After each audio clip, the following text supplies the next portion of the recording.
Hello everyone, my name is Lily.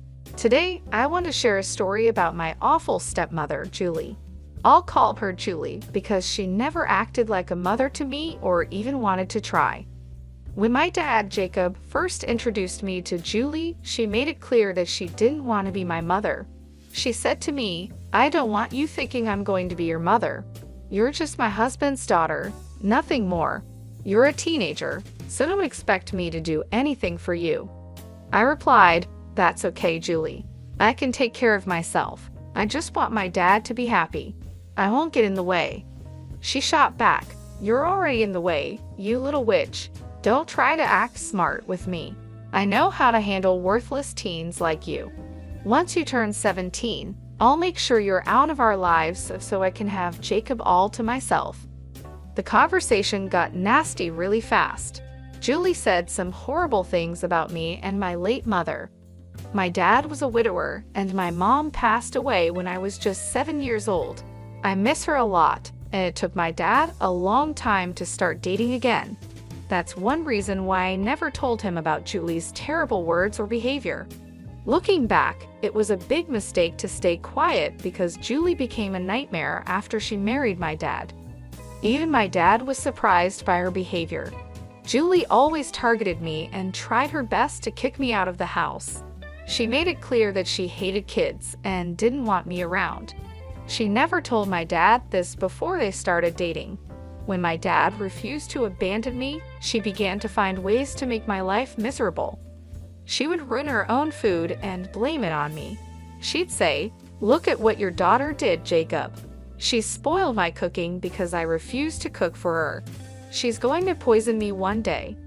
Then my dad would ask, "Lily, what's your explanation for this?" "Dad, I swear I don't know anything about this. I'm happy to cook my own food. I wasn't even home before you came back. I got takeout to eat in my room," I said, trying to explain. Julie interrupted, "Oh God, she's lying, Jacob. You need to get rid of her before she kills me." This was just one example of what Julie had been doing for the past 5 years. This whole mess was over too much salt in her food, which she had added herself just to blame me. It was crazy, but Dad believed me because I had enough proof. Over the years, she did much worse. She cut off my phone connection, locked me out of the house for 8 hours, took my car keys on the day of an important test, and even threw away a project I had worked on for a week. Dad tried his best to make Julie understand that her actions were not okay, but she never listened. She would act nice for a few days and then do something terrible again. By the time Julie had been with us for a year, I got a job and started paying for my own things. I wanted to avoid any interference from her in my life. Dad was upset, but I told him it was good for me to have my own money. I didn't want him to feel guilty. Julie, being a stay-at-home wife, considered Dad's money as her own and didn't want him spending much on me, not even for basic needs. I tried to stay out of her way as much as possible, hoping she'd leave me alone. But she never got the hint and kept bothering me. She was determined to get rid of me from her life and the house, but she had no idea what was coming. The big drama happened a few weeks after my 17th birthday. Since then, Julie had been in a great mood, often singing happily around the house. I knew why she was so cheerful. She thought she could finally get rid of me. Little did she know, I had overheard her talking to her friend on the phone about how she planned to kick me out. I was aware of her plan, but she had no idea what was coming for her. One day, I came home from work and saw my stuff packed in my room. Instead of being upset, I was amused. I said, "Hey Julie, why is my stuff packed and waiting in my room? Are we going on vacation?" "Don't act so smart, Lily. I hope you remember my words," she snapped back. "I told you that once you turned 17, I would make you leave. Well, now it's time for you to go. I've decided to be nice and pack your things to make it easier for you. You want to kick me out of my house.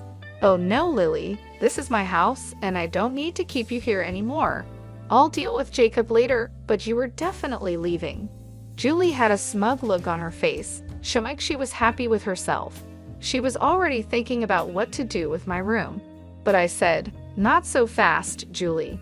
Karma is coming for you." I calmly took some papers from my bag and gave them to her. She looked confused, so I smirked and said, "I think you should look at these papers first, Julie. I've been meaning to give them to you for a while. It's good you mentioned eviction today. It reminded me of these documents." "What are these papers? Why do I need to read them?" she asked. "Why don't you take a look and find out?" I replied. Julie sat down and started to read the papers I had given her. At first, she looked confused, then her face changed to shock and disbelief. She looked at me, then back at the papers. Her expression turned angry. "Is this an eviction notice in my name?" "What the hell, Lily? What does this mean?" she asked. "It means I want you out of my house in a month. You know, the usual thing an eviction notice means," I said.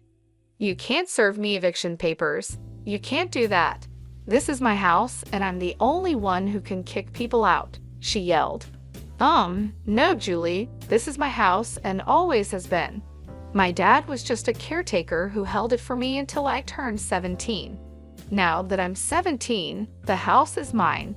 I recently finished the paperwork," I explained. No, that's impossible.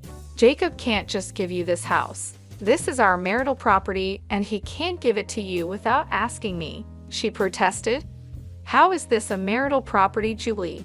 Dad had this house long before you were around. I guess he didn't tell you that it belonged to my maternal grandparents. They left it to me and had Dad take care of it until I was old enough," I said. "I turned 17 just a few weeks ago." No, you must be lying to me. This can't be true. You're trying to scam me and kick me out of the house. Wait till your father hears about this. He will kick you out instead," Julie yelled. She made the mistake of calling my father downstairs, forgetting she never asked him if she could kick me out. Even if the house belonged to him, she should have asked. She knew he would say no, so she tried to do it behind his back. In her rush, she forgot this detail and decided to involve Dad. I wasn't complaining. It was better for me this way. Dad came downstairs to see what all the yelling was about. He said, "Whoa, calm down, Julie. Why are you screaming like that? What's wrong?" "Why wouldn't I be screaming? Your daughter is making wild claims again. She says this house belongs to her and she's kicking me out," Julie shouted. Dad turned to me and asked, "Lily, what is going on? I need to know the truth." I knew Dad would ask for my side. He's a good father and knows his wife can be very mean. He always listens to both sides before taking action, which Julie hated. She wanted him to always side with her, no matter who was right. They fought about this a lot, but Dad wanted to be fair to everyone. That's why he asked for my side too. I explained. Julie called me down and said she was kicking me out. She told me I couldn't stay in her house anymore. I knew she was planning this because I overheard her talking on the phone. So I decided to kick her out instead. I gave her an eviction notice. Dad was shocked and turned to Julie. "What the hell, Julie? Who gave you permission to try and kick my daughter out? You never discussed this with me. Why am I hearing about this now?" Julie realized she had made a mistake. She was so upset by the eviction notice that she forgot she'd be caught. I saw her panic for a moment, then she turned hostile and defensive like she always does. She snapped, "Your daughter is already an adult, Jacob." She had turned 17, and we let her stay in the house for a month without paying rent. Most parents kick their kids out when they turn 17. We need to make Lily learn to live on her own and become responsible. That's for me to decide, Julie. You are not, and never have been, her parent. You didn't even help with anything related to Lily. How did you think it was okay to decide when to kick out my daughter? You were being unfair, Jacob. All these years, I put up with your favoritism because Lily was a teenager. But now she needs to go. I won't let her stay in my house anymore. Who said this is your house? Which deed shows this house is in your name? Well, it's your place, so I have equal rights to it since I am your wife. This is my house too. I won't allow Lily here anymore. She needs to go. This is not your house, and even if it was, you have no right to it. This is Lily's house, and it's in her name." Julie went pale when she heard that. She didn't expect my dad to agree with me and say the house belonged to me. She lived in her own world where everything was hers just because she said so. Hearing otherwise was a big shock for her. She started to cry and said, "Why would you say such a thing, Jacob?" "Because the house belongs to Lily.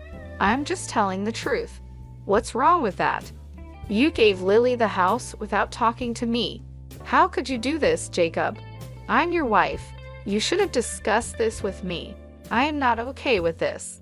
You had no problem going behind my back and trying to kick my daughter out. Why can't I do the same, Julie? Talk about double standards.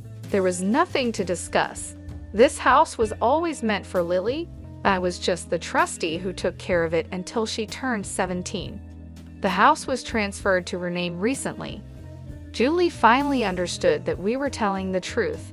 Dad even offered to show her the papers if she needed proof. She was in too much shock to say anything coherent.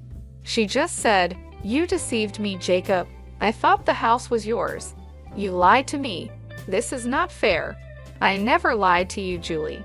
You never asked whose house this was when we got married. We signed a prenup that said our personal assets stay personal." "Oh my God, this can't be true. You should have told me, Jacob. Now Lily is throwing us out. Look at how ungrateful your daughter is." "Jacob, I'm not throwing you out, Julie. That's just for you. You won't get to live in my house anymore. I might have let you stay, but after you tried to kick me out, I changed my mind. You're the one who has to leave. If you kick me out, your dad will follow too. We're a couple. He won't leave his wife." My father laughed out loud. He had been thinking about leaving Julie for a while, but he wasn't sure. Today made the decision easy for him. He said, "Actually, no, Julie. I'm not following you. I will stay here and take care of my daughter. I've been thinking about divorce for a while, and what you did today sealed the deal. I'll be filing tomorrow. Be ready for it." "Wait, are you going to divorce me? You want to leave me for your daughter? You can't do that." "Yes, I can, Julie. Did you think I'd forgive you for tormenting my daughter for 4 years? Absolutely not. I thought you might change, but I see now you'll always be toxic. I don't want someone like that in my or my daughter's life." Julie stepped back as if she had been hurt. She never expected a divorce so soon. My dad is usually a quiet man who doesn't do anything drastic. This was very unlike him. He was mad, and you could see it on his face. He didn't shout, but his tone showed how angry he was. This made Julie even more anxious. She started arguing with my dad, and I decided to leave them and go to my room. Dad and Julie fought for an hour, with Julie shouting and crying while my father calmly explained his reasons. After the argument, Dad came to my room. He seemed a bit sad and wouldn't look me in the eye. He sat down and said, "Lily, I know I need to apologize to you. I'm sorry, dear. I should have done a better job of protecting you from Julie. I thought being fair and avoiding fights would make things better. I was wrong and made things worse for you." "You don't have to apologize, Dad. I know you loved Julie, and she wasn't like this when you married her. People change, and it can take time to understand these changes." "Wow, you've really grown up. I wish I had handled things differently. I brought a mad woman into our lives." "Well, what's done is done. I forgive you, Dad. You tried your best, and I'm not upset. Do you really want to divorce Julie? I won't be mad if you don't. I would understand. Pearl, I'm not living with that crazy woman anymore. I'm done. Her true colors shocked me too much to act sooner. I don't want her in my life anymore. I had a feeling something was wrong with Julie, which is why I made the prenup. I was worried she'd mess up your future and cause money problems, so I thought this was the best way. See, you did think about me too. You deserve to be happy, Dad. That's all I want. If Julie doesn't mean anything to you anymore, it's best to separate." I spent a lot of time assuring my dad that he was not a bad parent. He did a lot for me, and I needed to make him believe that too. I won't lie, I was super happy that my dad was finally getting rid of that crazy woman, Julie. She wasn't the right person for him and shouldn't stay married to him after everything she did over the years. The talk with my dad went well, and he went to the guest room to sleep that night. I finally felt peaceful knowing that Julie would soon be out of our lives for good. It felt great to teach her a lesson. I hoped she would remember this for the rest of her life. The real surprise came the next morning when I found Julie acting way too nice and caring towards me. She was in the kitchen making me breakfast and acting like I was the most important person to her. Even Dad was giving her a strange look and looked at me with confusion. When breakfast was over, I said, "Thanks for breakfast, Julie, but you don't have to do this anymore. I can make my own food, as I have for the last 7 years. No need to change things all of a sudden." "What nonsense, Lily. I'm happy to do this for you. Eating together can bring us closer as a family," she replied. "What's the point? We won't be a family much longer. You should have done this years ago. It's too late now." "Oh, come on, Jacob. Don't be so hard on me. I'm trying. I can make this work. I'll start being a better parent to Lily. We'll be the best mother-daughter duo ever, right, Lily?" I knew what Julie was trying to do. She was cornered and spent the night coming up with a plan. I knew better than to trust her. Looking at Dad, I could see he wasn't going to trust her either. He just looked a bit amused. Since Julie was waiting for my response, I said, "I don't think so, Julie. First of all, I'm 17 and don't need a new parent. I pay my own bills and will be off to college soon. Secondly, you are not and will never be my mother. That word doesn't suit you at all. Lily, I'm sorry for being so mean to you before. You need to give people a chance. We could be a happy family if you just give me a chance. It will also help strengthen my marriage with your dad." Dad replied, "Julie, you have a few months left of this marriage. I don't know what you're trying to strengthen. If it's an attempt to stay in this house, I'm sorry to say it won't work. You're being kicked out, and I'm going to divorce you anyway. The damage is already done. There's no point in trying to act all innocent and sorry now. I know you better than that, Julie." She saw that her new plan wasn't working, and it seemed like she had run out of options. Julie couldn't threaten to ruin Dad financially because of the prenup she had signed when they got married. She had no leverage left. Her only remaining tactic was to beg and cry, hoping for some sympathy. She started crying hysterically, pleading with me not to kick her out. She begged me to talk to Dad and ask him to give her another chance. She then turned to Dad, begging him to be more forgiving and to reconsider his decision to divorce her. The entire day turned into a long, painful ordeal with Julie begging and pleading for mercy. Since both Dad and I were off work that day, we had no choice but to endure her desperate attempts to change our minds. She followed us around the house, tears streaming down her face, and her voice trembling with desperation. Dad had to step out for a while to contact his lawyer and start the divorce process. Julie's pleas continued even when Dad was gone, as she tried to convince me to intervene on her behalf. When Dad returned, he was visibly tired of the drama. He informed Julie that he had already taken steps to file for divorce. Julie's face went pale when she heard this. She realized that her attempts to sway us were futile. The next few days were filled with more of Julie's emotional breakdowns. She would alternate between crying and trying to put on a cheerful face, hoping to win us over with kindness. But it was too late for that. Within a week, Julie received the divorce papers. Dad's lawyer had them delivered to her, and her reaction was a mix of shock and resignation. The realization that her marriage was over seemed to hit her hard. She stopped her begging and crying after receiving the papers, understanding that her efforts were in vain. The cold reality of her situation started to set in.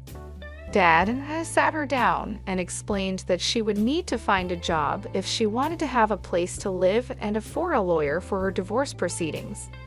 Julie, still clinging to the hope that she could somehow fix things, promised she would find a way to support herself. She was convinced that she could change our minds if she tried hard enough. She kept saying that she would prove herself and make things right, but we both knew it was too late. As the days passed, Julie's presence in the house became more and more unbearable. She would try to engage in conversations, acting as if nothing had happened, but it was clear that neither Dad nor I wanted to have anything to do with her anymore. The tension in the house was palpable, and every interaction with her felt forced and uncomfortable. Finally, the month came to an end, and Julie was still holding on to the hope that we would let her stay. She kept her belongings packed, waiting for a last-minute change of heart from us. But when the time came, there was no reprieve. We had been clear about our intentions from the start, and now it was time to follow through. Julie was given a firm deadline to leave the house. Dad and I stood by, watching as she gathered her things. She tried one last time to plead with us, her eyes filled with tears and desperation. But we remained steadfast. Julie's belongings were taken out, and she was escorted out of the house. She looked back at us one last time, hoping for a sign of mercy, but there was none. As the door closed behind her, a wave of relief washed over me. The house felt lighter, freer, without the constant tension and negativity that Julie brought. Dad and I shared a moment of quiet understanding, knowing that this was the right decision. We had endured enough, and now it was time to move forward, leaving Julie and her manipulations behind. She made a fuss when we told her to leave, but after Dad threatened her with more legal trouble, she left crying. I heard she moved in with a friend because her own family doesn't want her around anymore. When she left, she took all the negativity with her, and the house finally felt like home again. It's been more than 3 years since all this happened. I'm now in college, which is conveniently close to home. Dad successfully divorced Julie and has started dating again. He says he's not looking to settle down, but just wants some companionship from time to time. Life at home has been peaceful since Julie left, and Dad and I have grown closer. We often laugh about the drama that once filled our lives and how much better things are now. As for Julie, the last I heard, she moved into a small flat with several roommates. She's struggling to make ends meet because she doesn't have many skills or qualifications. Julie is working a minimum wage job and is just barely getting by. She's living a very different life from the one she tried to control in our house. I saw her from a distance at a grocery store a few months ago. She looked worn out and seemed to have aged a lot. Her hair was messy, and she had dark circles under her eyes. She looked nothing like the confident woman who tried to take over our lives. It was clear that life had taken its toll on her, and she was no longer the powerful person she once pretended to be. Seeing her like that made me realize that karma had caught up with her. She tried to manipulate us and take control, but in the end, she ended up with nothing. I couldn't help but feel a sense of relief knowing that she was no longer a part of our lives and that we were finally free from her negativity. The house, once filled with tension and arguments, now felt warm and welcoming. My dad and I have been able to move on with our lives. We often talk about how much better things are now and how grateful we are to have each other. Dad has even started taking up new hobbies like gardening and cooking, things he never had time for when Julie was around. We've created a peaceful and happy home, one that is full of love and laughter. Julie's departure has been a blessing for both of us that has allowed us to rebuild our lives and focus on what truly matters. We no longer have to deal with her constant drama and manipulation. Instead, we've been able to enjoy the simple pleasures of life, like spending time together and making new memories. As for Julie, I hope she has learned from her mistakes. Life has not been easy for her, and I believe that she has finally realized that you can't build happiness on lies and deceit. The last time I heard anything about her, she was still struggling to make ends meet and living a very difficult life. She's working hard to survive, and I think she has finally understood the consequences of her actions. I don't wish anything bad on her, I hope that she can find a way to turn her life around and learn to live with honesty and integrity. Perhaps the struggles she's facing now will teach her valuable lessons and help her become a better person. In the end, everyone deserves a chance to change and improve their lives. Looking back, I'm grateful for the challenges we faced. They made us stronger and brought us closer together. My dad and I have become a great team, and we've learned to appreciate each other even more. We've built a life filled with love, respect, and understanding, and for that, I am truly thankful. Julie's story serves as a reminder that trying to hurt others and take what isn't yours will only lead to your own downfall. It's important to live a life of kindness, honesty, and respect for others. I hope Julie has found some peace in her new life and has learned from the mistakes she made. As for us, we are happier than ever, and we know that no matter what challenges come our way, we can face them together with strength and love.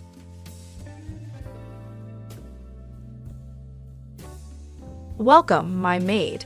Even though she knows I'm here to meet for a marriage proposal, this is the first thing she says. I let out a confused sound, thinking I must have heard wrong. My future mother-in-law, Olivia, looks at me with a mean smile and says, "Oh, you're not the maid. You have such a poor-looking face." The fiancé I thought was on my side, Scott, betrayed me in the worst way. He glanced at my face and burst out laughing. "You're right, she does have a poor-looking face. I'd love to see her parents." "Really? I wonder if your parents would faint from shock at seeing a house as wealthy as ours," Olivia added. Olivia and Scott kept looking down on me, even making fun of my parents. I couldn't take it anymore and sent a message to my father while they weren't looking. He replied quickly, saying he would come right away. "I'm going to get some fresh air," I said, unable to bear Scott's insults any longer. "Don't run away." Scott's rude laughter echoed as I left to wait for my father's arrival. 15 minutes later, I introduced my father, Richard, to Scott and his mother. "Here's the slave's father," Scott said. His voice was calm, but his eyes were not smiling. "Wait, father, mother," Olivia said, her face going pale when she recognized my father. "I am Kelly, turning 31 this year, working in a small company. I've lived my life trying not to stand out. That's why I usually wear just foundation and prefer navy or black clothes. I don't wear contacts and instead have thick glasses because of my high prescription. The reason for being so low-key is that my father had a high-profile job, and it influenced me since childhood. My father is an actor. He was quite popular back in the day, often surrounded by women when walking through town. Though he usually played supporting roles, he still appears on TV quite often and is moderately well-known. Middle school was tough because of my father. Classmates would ask for his autograph, and their parents wanted to meet him. Since I refused all these requests, I was often criticized. I must have seemed unfair to them. I even faced bullying from jealous classmates. I didn't want to trouble my dear father, and I also hated the idea of being seen as showing off. Struggling with these thoughts, I dressed simply and went to a high school where no one knew me. Luckily, I had a common last name, so I could live normally from then on. Because of my plain appearance, men didn't approach me, allowing me to enjoy a carefree student life. I loved talking about comics with my female friends, and those times felt like the happiest moments for me. I met my fiancé, Scott, after I started working. Scott worked for the company that leased the copy machines to the place where I worked. I didn't talk to him much at first. Scott would come to check on the copy machine, and we would exchange a few words during his visits. Our relationship changed a lot one day when the copy machine broke. I was busy preparing materials for a meeting the next day, and when the machine stopped working, I panicked. I wouldn't be able to get the materials ready without it, so I called Scott. Scott came quickly and checked the copy machine. "Can it be fixed?" I asked him, worried. He smiled and said, "Don't worry, I'll take care of it." I fell in love with Scott's smile right then. Unfortunately, the copy machine couldn't be fixed, but Scott arranged for a replacement. We managed to prepare the materials in time for the meeting. Having fallen for Scott, I made an effort to get closer to him. I asked for his contact information and called him often. Then I confessed my feelings to Scott, and we started dating. Scott was always very kind. He was always considerate, and I had never seen him angry. I thought he would continue to be kind even after knowing about my father.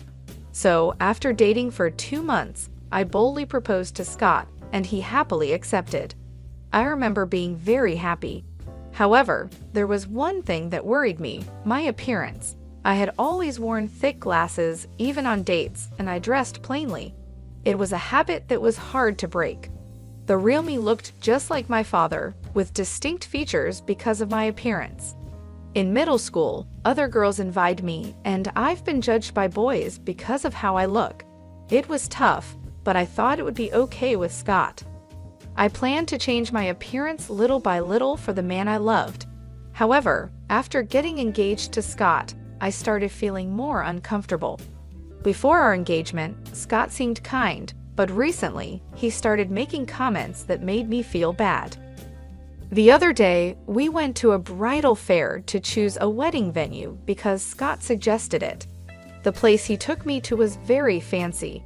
It was a beautiful guest house perfect for a big wedding with over 200 guests. Seeing that, I felt confused. I don't have many friends from school, and I didn't want to stand out. I had hoped for a small ceremony at a smaller venue. I wanted to go home right away, but Scott seemed to be having a good time, so I didn't bring it up. I stayed and went along with it. After it was over, we stopped by a cafe, and Scott was in a great mood.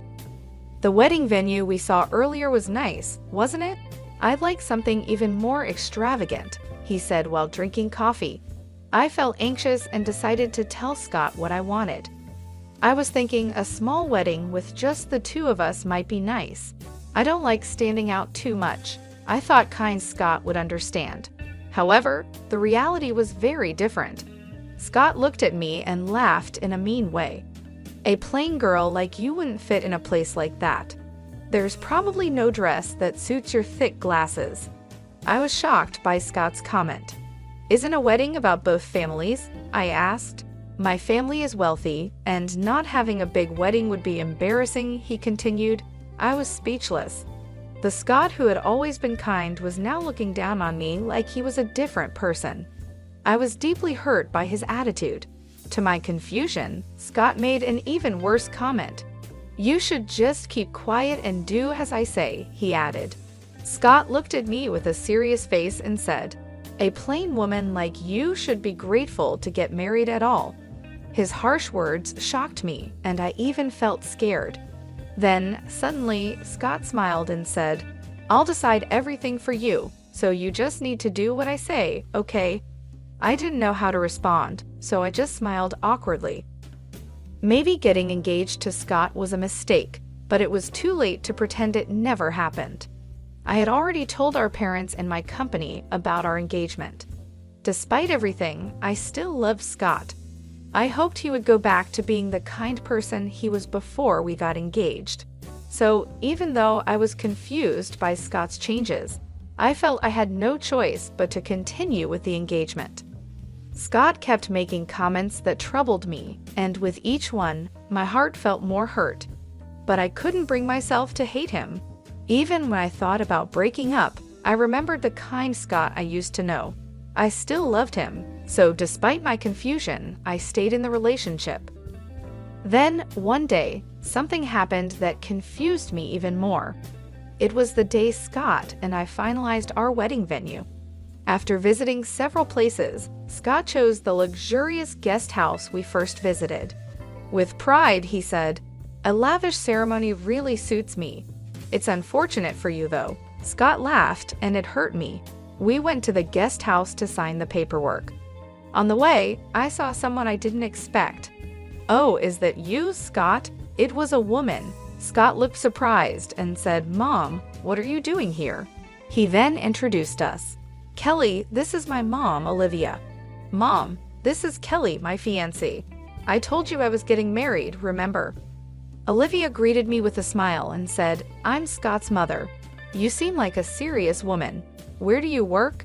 You must be working at a big company, right? This was my first time meeting Scott's mother. I nervously told her about my company and that I do clerical work. Olivia made a puzzled face and said, "I've never heard of that company." Scott then joined our conversation and said, "Kelly's company is one of my clients. It's a small company with about 20 employees, so it's natural you haven't heard of it." After hearing Scott's explanation, Olivia's face turned grim. "I thought since you were Scott's fiancé, you'd be working at a more reputable company. Doesn't that mean your salary is low? Are you planning to make Scott suffer?" Olivia's words caught me off guard. I felt embarrassed and quickly said, "I'm sorry, my salary isn't very high at my current job." I had no choice but to apologize to Olivia. Olivia sighed heavily and said, "Can you at least not rely entirely on Scott? Our family is from a distinguished background. We don't need a woman with a questionable background." I didn't know how to respond to her harsh words. Olivia continued, "What about your parents? They work at reputable companies, right?" She glared at me with narrow eyes.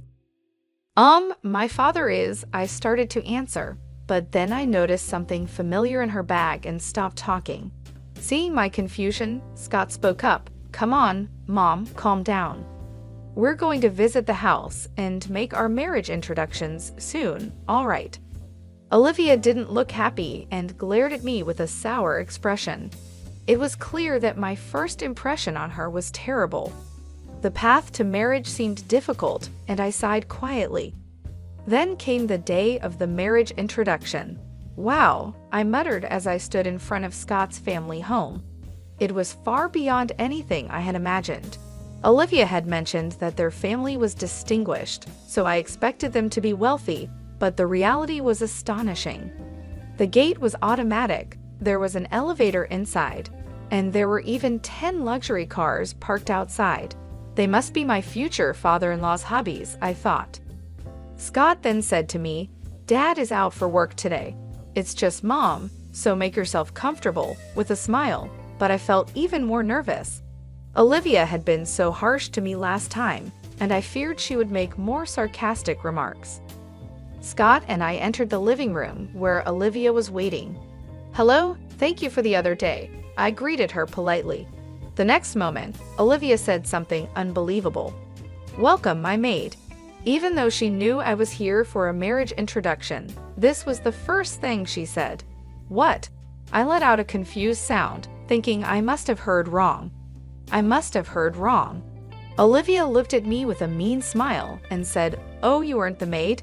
You've got such a poor-looking face." I couldn't believe she said something so awful.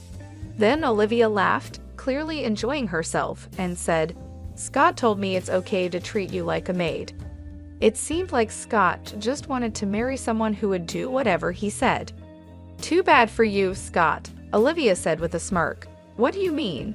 I asked Scott, feeling pale and hoping it was a bad joke. I wanted to believe it wasn't true, but the fiancé I thought was on my side betrayed me in the worst way. Scott glanced at my face and burst out laughing. "You're right, she does have a poor-looking face. I'd love to see her parents. Maybe we could use them as our servants too," he said, laughing crudely. "Indeed," Olivia added, "having someone obedient for free is quite nice. But if they come to a rich house like ours, I wonder if Kelly's parents would faint from shock." Olivia and Scott kept looking down on me, and Olivia asked with a laugh, "By the way, what does your father do? He's not homeless, is he?"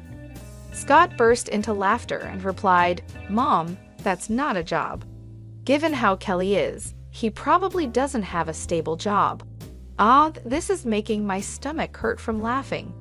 Scott and Olivia continued to mock my parents, assuming my family was poorly educated and must have a plain appearance. I gritted my teeth in frustration, unable to bear their rude comments. They even looked down on my parents. I couldn't take it anymore and sent a message to my father while Olivia and Scott weren't looking.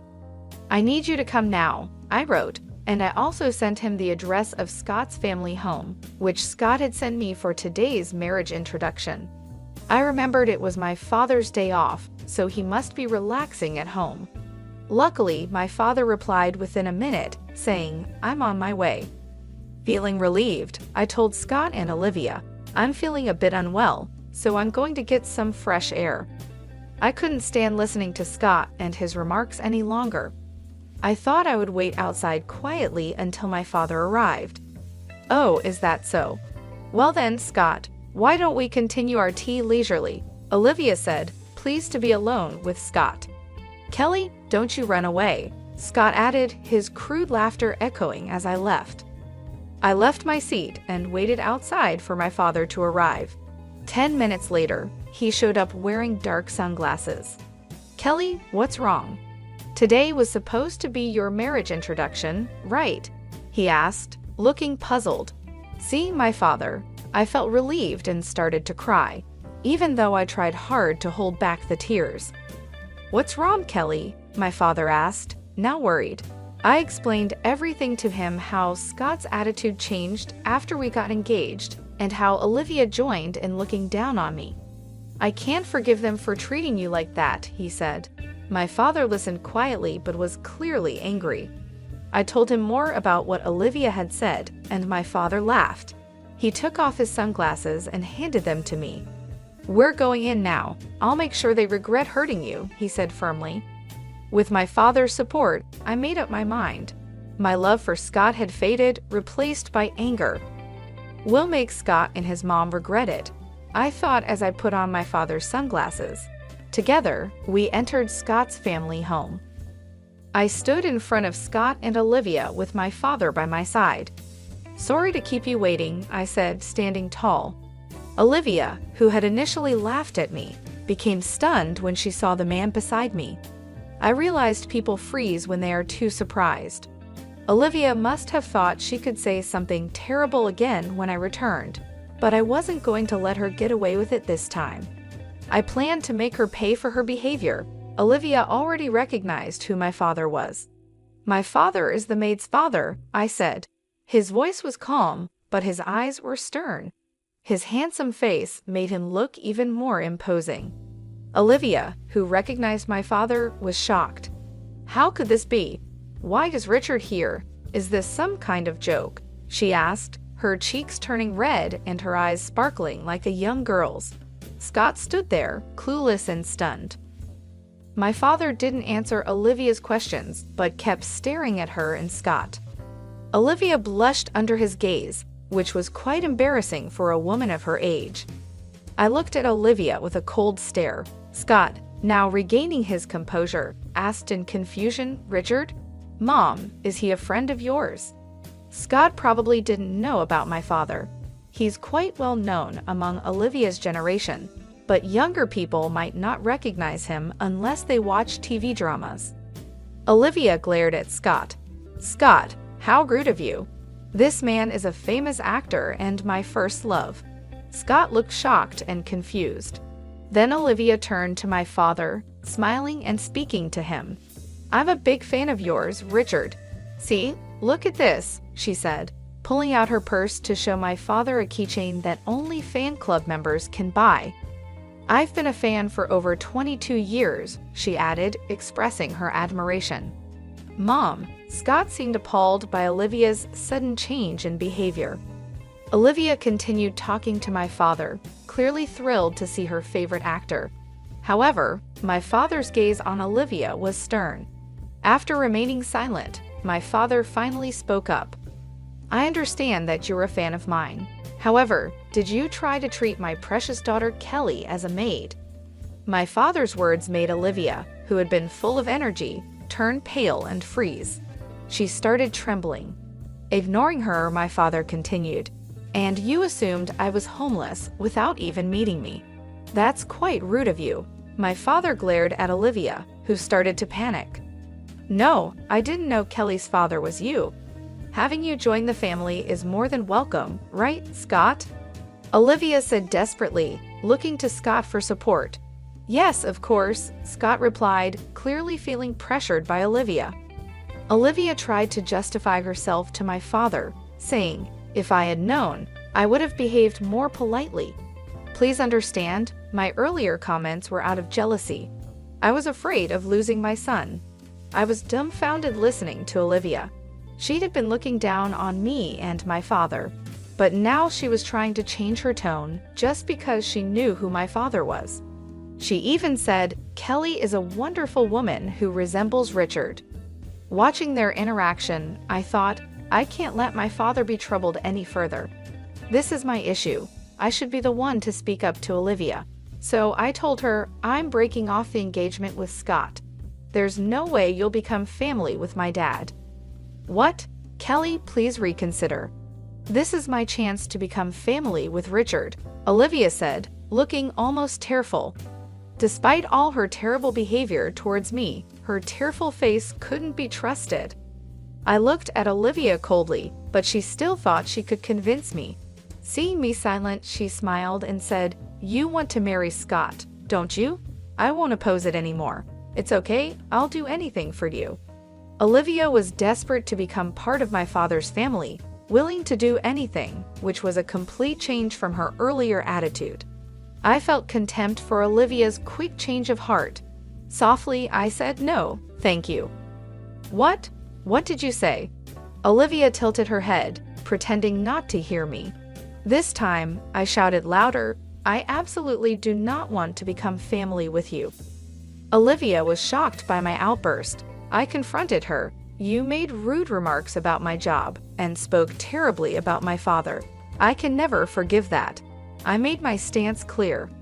Olivia, realizing she couldn't convince me, turned to my father and said with a smile, "Kelly says this, but Richard, you want your daughter to be happy, right? Our family is wealthy, and she'll be happy with us. Some people think money brings happiness, but not me." My father, understanding my feelings, responded to Olivia, "Kelly values love over money. Besides, our family has money. I, being an actor, earn a decent amount." Olivia was at a loss for words. It wasn't surprising my father is a well-known actor who appears often in dramas and doesn't struggle with money. Given our family's wealth, there's no reason for me to marry just for money. Olivia fell silent, unable to come up with a good argument. Then my father continued, "You say you're a fan of mine, but I despise anyone who mistreats my precious daughter. Could you please not call yourself a fan anymore?" Saying this, my father glared at Olivia. She burst into tears and said, "If Richard hates me, I won't be able to live." Olivia sobbed uncontrollably. Scott, who had been silent until now, began to speak. "You've been quite bold, Kelly. You'll regret it if you break off our engagement. No one will want someone like you," he laughed. "Wait a minute, Scott." Olivia tried to stop him, worried about my father's reaction, but Scott continued, "I chose a plain woman like you, thinking you'd be obedient. I planned to cheat on you with prettier girls once we were married. Now my plan's ruined." Hearing Scott talk about such things made me realize I had made the right decision. I calmly realized that Scott never loved me. He just wanted a woman who would obey him. My love for Scott had faded a long time ago. While I was thinking this, Scott kept making selfish statements. My father gritted his teeth, looking like he might grab Scott at any moment. It seemed like my turn to fight back. "Dad, wait," I said, stopping my father. I let out a smile while still wearing my sunglasses. "What's up?" Scott seemed a bit surprised by my calm smile. "Is this still plain?" I asked, taking off the sunglasses with a flourish. Scott froze, staring at my face. I had applied makeup after meeting my father and crying. Normally, I only wore foundation, but now I had on eyeshadow, mascara, and eyeliner. Just a bit of eye makeup had significantly changed my appearance. "Is that really you, Kelly?" Scott's face turned a bit red. He seemed mesmerized by my makeup-enhanced face. "Yes, it's me. I've always downplayed my looks to avoid standing out, but I've decided to stop hiding myself," I said. Until now, I had tried to avoid attention because of my father's fame, but being insulted by Scott and Olivia made me realize it was okay to stand out a bit and show my true self. Scott, with a flushed face, said, "If you had been like this from the start, I would have been nice to you. We can still start over. Come on, let's get engaged again, and introduce me to some beautiful actresses through your father." Who would continue with the engagement now, especially with the nerve to ask for actress introductions? I made my stance clear to Scott. The engagement is over. I don't need someone like you anymore. I'll cancel the wedding venue too. What? Scott was stunned, but I wasn't going to let him off easily. Of course, you'll be bearing the cancellation fee for the wedding venue. That's only fair, I continued. Olivia exclaimed in confusion. Wait a minute, it's too much to bear the entire cost. Scott, looking perplexed, couldn't come up with a response. Then my father spoke up. Why not have Scott's father cover it? With all those luxury cars, it shouldn't be a problem, right? My father said this with a refreshing smile. I played my trump card. If you're not happy with this, we can take it to court. Remember, my father is a famous actor, and news about this could stir up his extreme fans who might retaliate. My father has many enthusiastic fans. A critic who once spoke poorly of my father faced severe harassment prank calls and letters with knives. It was so bad that it even made the news. Olivia, remembering that incident, turned pale. She quickly urged Scott, "Scott, you must cover all the cancellation fees. We don't know what might happen." Seeing Olivia's fear, Scott finally understood the seriousness of the situation. "What? Are you kidding?" Scott fell to his knees, looking defeated. "I don't need you in my life." "Dad, let's go home," I said, ignoring the dejected Scott and Olivia. I left with my father. The engagement with Scott was now completely over, and Scott had to pay the full cancellation fee for the wedding venue. It turns out Scott's father is the head of a company, and my father had once appeared in a commercial for that company. Because of this connection, my father informed Scott's father about what happened. Unaware of the situation, Scott's father was furious. He confronted Scott and Olivia harshly, demanding that Scott cover the full cost of the wedding cancellation. As a result, Scott was left with a huge financial burden. The consequences also affected Olivia. She faced divorce initiated by Scott's father. Their treatment of us was one issue, but it wasn't the only reason. Apparently, Olivia had a habit of wasting money, spending a lot on fan activities for my father. The money came from Scott's father, who had already lost patience with her. Moreover, my father revealed that Olivia had sent him inappropriate love letters, writing things like, "I want to divorce and marry you, Richard. My current husband is just a source of money." This enraged Scott's father. Despite Olivia's resistance, the divorce went through with the help of lawyers. I heard rumors that Olivia, saying this wasn't supposed to happen, was now living in tears. She had also been expelled from my father's fan club because of her troublesome behavior. It was probably inevitable. I can't imagine Olivia finding happiness after losing everything. She got what she deserved. Astonishingly, 8 months later, Scott was arrested. He couldn't forget me after I took off my sunglasses that day. Scott started showing up frequently in front of my house. Even after I quit my job, he called me often, begging me to reconsider our engagement, crying on the phone, saying, "I need you, no one else will do." He was only fixated on my looks. Scott cried and clung to his phone, but he was probably only interested in my appearance. The difference between my look before and after makeup was significant. I don't need a man who only cares about looks. I politely refused and then blocked his calls.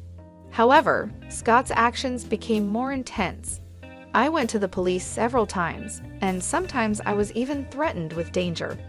After a lot of thought, I finally filed a report with the police, and my father agreed with my decision. Eventually, Scott was arrested for trying to break into our house. After his arrest, it seems Scott was fired from his job. Now, all that's left for Scott is a large amount of debt. He probably won't be able to live a decent life anymore. It's the consequence of looking down on people so much. Since then, I've been working as my father's manager. The job is much more challenging than my previous clerical work. I manage my father's schedule, accompany him on site visits, greet people, and negotiate salaries. Before, I only commuted between the company and home, talked to a few people in the office, and mostly worked on the computer. Now, meeting people and talking has become a big part of my job. It's a huge change from before, but I find it incredibly enjoyable. Being a manager is a glamorous job, but it's not just about that. I support my father behind the scenes so he can focus on his acting career. The work hours are irregular, and you need to be adaptable. Most importantly, it's a job that lets me closely support my father. I want to repay him for all the worry I've caused. It's a job I just started, and there will surely be many challenges, but I want to keep moving forward and do my best alongside my beloved father. Today, I continue to do my best.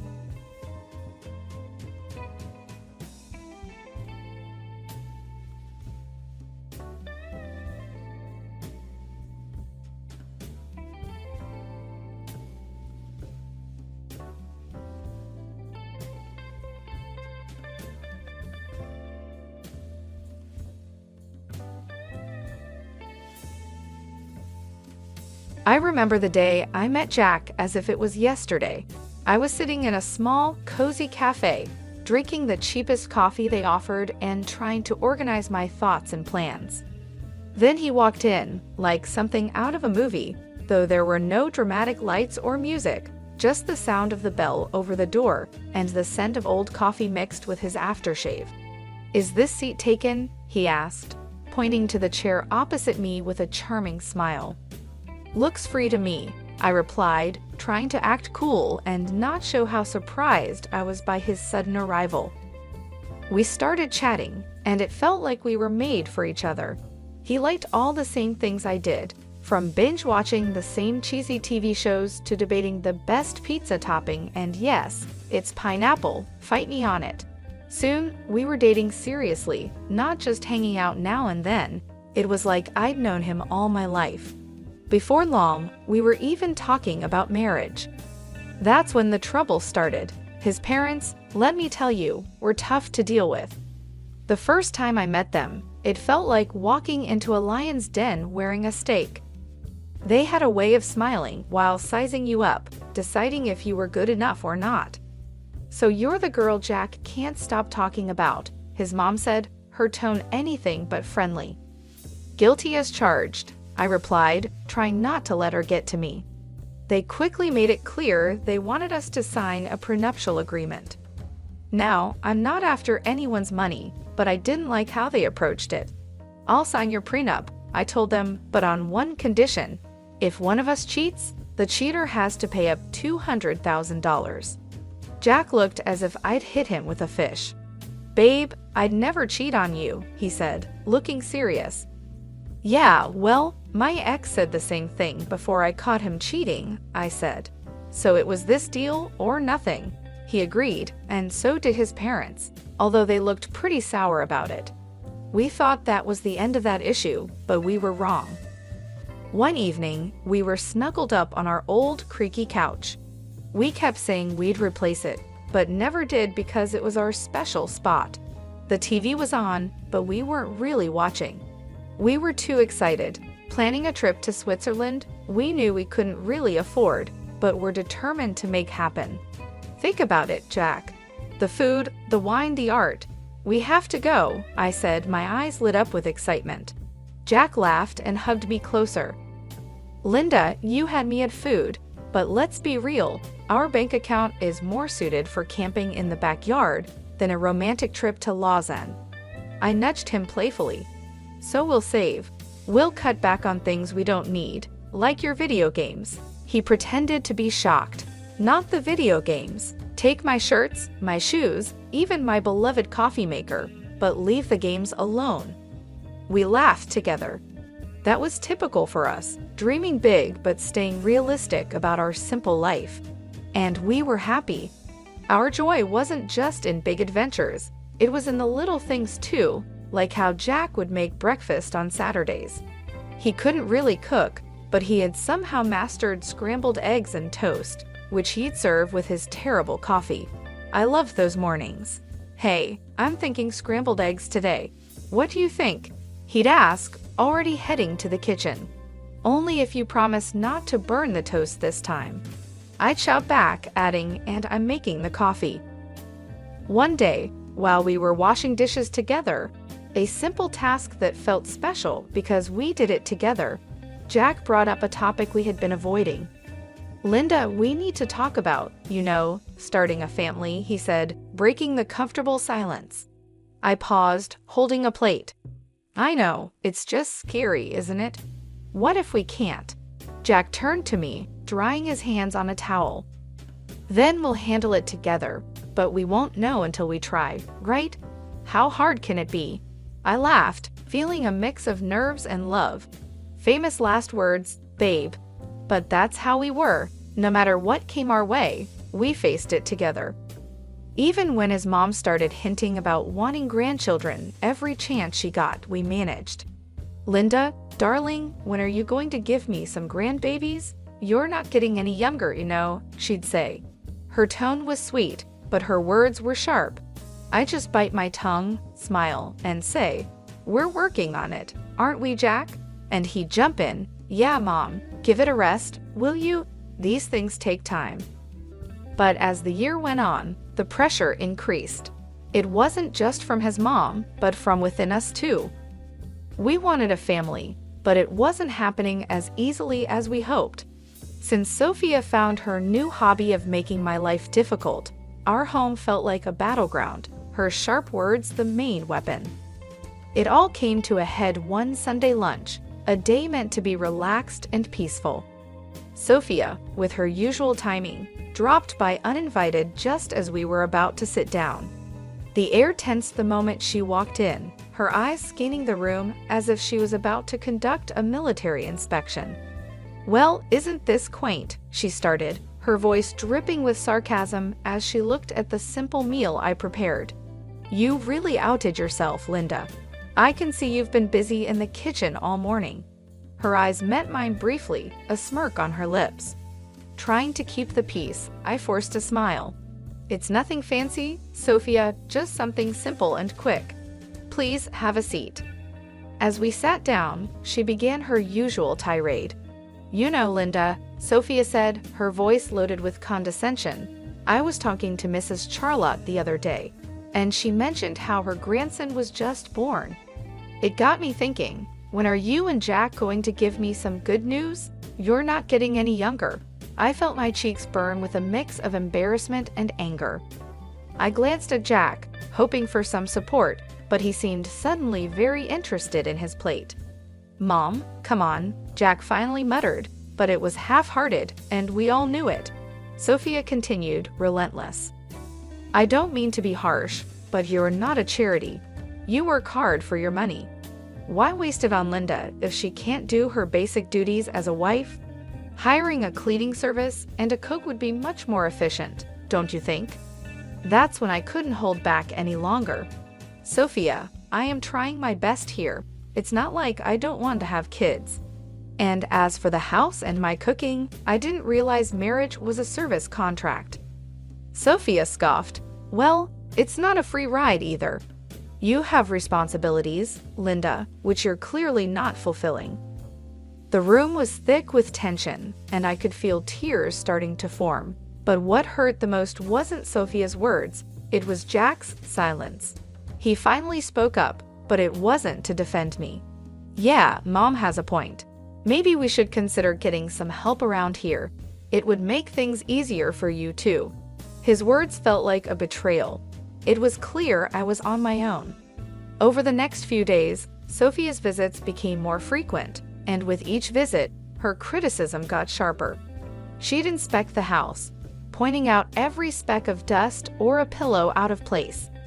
"You call this clean?" she'd scoff. "My eyes must be deceiving me because this looks like a pigsty." Then came the comments about my appearance. "Is that what you're wearing? A wife should dress to please her husband. It's no wonder Jack is always so tired. He has to come home to this." I tried to fight back, "Sophia, I don't dress for Jack. I dress for myself. And he's tired because he works hard, not because of what I wear." But it was like talking to a brick wall. Sophia had made up her mind about me, and nothing I said or did would change it. Jack's lack of support was the biggest blow. Each night after his mom left, we'd argue. "Why won't you stand up for me, Jack? She's walking all over us, and you're just letting her." "Linda, she's old and set in her ways. What do you want me to do? Kick my own mom out?" "No, but I want you to be my husband, to stand by me, not her." It was clear this was about more than just Sophia's disapproval. It was about us, our marriage, and whether we were strong enough to stand together or let Sophia's criticisms tear us apart as the days turned into weeks. I realized this wasn't just a temporary issue, it was a full-on attack, and if we didn't act soon, there might not be anything left to save. Things between me and Jack had been cold since Sophia intensified her criticisms. But it wasn't just our home life that was under pressure. Jack himself had started acting strange, and it wasn't just because he was stressed at work. It was something more, something that made my stomach churn. It began with phone calls. Jack used to be open about his phone. We didn't keep secrets from each other. But then he started leaving the room whenever he got a call, and it was always the same caller ID, Paul Work. One evening, I tried to sound casual and asked, "Who's Paul Work?" Jack flinched, a clear sign he was nervous. "Oh, just a new guy at the office, asks a lot of questions," he said. But there was more. Jack, who was never into fashion, suddenly started caring about how he looked. The graphic tees and old jeans were gone, replaced by crisp shirts, slacks, and even cologne. "Since when did you start caring about smelling like a department store?" I joked one morning as I watched him comb his hair in a new style. He just smirked too quickly, just felt like changing things up. No harm in that, right? And then there were the late nights at work, which became more frequent. "Another long one, babe?" I texted, trying not to sound needy. "Sorry, this project is killing me." "Won't be late, I promise," he texted back. But it would be well past midnight before I'd hear his keys in the door. I couldn't shake the feeling that something was wrong. It followed me like a shadow. That's when I decided to hire a private detective. It felt like something from a cheesy TV show, but I had to know for sure. The evidence came in a plain brown envelope, as heartbreaking as it was conclusive. Photos of Jack with another woman, their closeness unmistakable, caught in moments that shattered our years together. But it was the recording that hurt the most. Their conversations, filled with affection and plans, made it clear they were in love, or at least he was with her. I sat there with the evidence laid out in front of me, feeling a cold realization. This was the proof I might need if we ended up in a tough divorce. The photos captured moments stolen from our life together, and the recorded words betrayed every "I love you" he had ever whispered in my ear. But I kept it all to myself, a painful burden I chose to bear alone. I wasn't ready to confront him, not yet. I needed a plan, a way to handle the collapse of our marriage while keeping my dignity. The following days passed in a blur. Jack kept up his act, and I played the role of the perfect wife, smiling on the outside while breaking inside. Our conversations became a careful dance around the truth, each word measured, every laugh forced. "Everything okay, Em? You've been quiet," Jack would ask, his concern sounding real. "Yeah, just tired, you know. Work's been crazy," I'd reply, the lie bitter in my mouth. It was just another ordinary day, or so I thought, until I overheard a conversation that changed everything. I was passing by Jack's office, the door slightly open, when I heard their voices. It was Jack and his mother, Sophia, and they weren't just making small talk. Their tone was serious, full of intent. "I'm telling you, Mom, I can't do this anymore. It's not just about the kids. I've lost all feelings for Linda. It feels like we're roommates, not husband and wife," Jack said, his voice strained and tired. Sophia's response was sharp. "Of course you feel that way. She hasn't given you a child. And what else has she really brought to this marriage? But let's not rush things. My 65th birthday is coming up, and we wouldn't want to miss out on a generous gift from her, would we? The cynicism in her voice was like a knife twisting in my gut. They were using me, planning to keep me around just long enough to benefit from a generous birthday gift before casting me aside. Exactly, dear. Just bide your time a little longer, Sophia confirmed, her voice dripping with malice. I stood there, frozen, feeling both shocked and angry. They were planning to push me out of the family as easily as making a grocery list. The pain was deep, but it ignited a fierce desire for revenge within me. They thought they could use me and toss me aside when convenient. I was determined to show them that I wasn't just a pawn in their twisted game. A few days later, during a family dinner that felt more like an act than a meal, Sophia brought up her upcoming birthday with a smirk I had grown to hate. She leaned in and asked, "So Linda, dear, what are you planning for my birthday? Something special, I hope." I looked at her calmly and said, "Actually, Sophia, I was thinking of hosting a dinner at the city's most luxurious restaurant, a night you won't forget." Her eyes lit up with greed, and she shared a quick, satisfied glance with Jack. They thought they had cornered me, but they didn't know I was already 2 steps ahead. "Oh, Linda, that sounds delightful. Just close family, you know? Keep it intimate," Sophia said, her voice dripping with fake sweetness. "Of course, Sophia, it'll be our pleasure," I replied, the words tasting bitter in my mouth. The weeks leading up to Sophia's 65th birthday felt like a slow march to a big showdown. Every smirk from her and every indifferent shrug from Jack strengthened my determination. My plan was simple yet bold: host a lavish dinner as a supposed loving gesture, then drop a huge surprise. Like all good plans, the details were crucial. The night before the party, tension filled our home. Jack, unaware of the brewing storm, lounged casually on the couch, scrolling through his phone. "Everything set for tomorrow?" he asked, not looking up. "You could say that," I replied, my voice hiding the chaos inside. The day arrived, and as guests filled the lavish dining room we had reserved for Sophia's celebration, the air was thick with anticipation. My heart raced, not from nerves, but from the thrill of what was about to happen. Sophia, reveling in the attention, basked in the luxury of her surroundings. "Oh, Linda, you've outdone yourself. This place is exquisite," she exclaimed loudly enough for nearby tables to hear. As we all settled in, the meal went on with the kind of strange cheer typical of such family events. Laughs were shared, stories exchanged. Then, as the dessert plates were cleared, the waiter approached with the final act of the evening, the bill. He leaned in discreetly and informed us the dinner cost was $66,000. I handed over my credit card, unnoticed by most. Then Jack, with a forced smirk, decided to announce his decision. "Linda, I think it's time everyone knew. I'm tired of this, of us. I want a divorce." His words hung in the air like a toxic cloud, silencing the room. Before I could fully grasp what he said, Sophia, sharp and unforgiving, chimed in. "Well then, since that's out in the open, I think it's best you leave, Linda. We're celebrating family tonight, and well, you're no longer part of it." The room fell silent, every eye on me, waiting to see my reaction.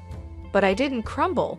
With a calm I didn't feel, I stood up, nodded, and walked out without a word. The cool night air felt like a slap as I walked home, the finality of everything hitting me in waves. By the time I reached his apartment, I had a plan. I packed my essentials, my numbness turning into cold resolve. This was it, the end of one life and the start of another.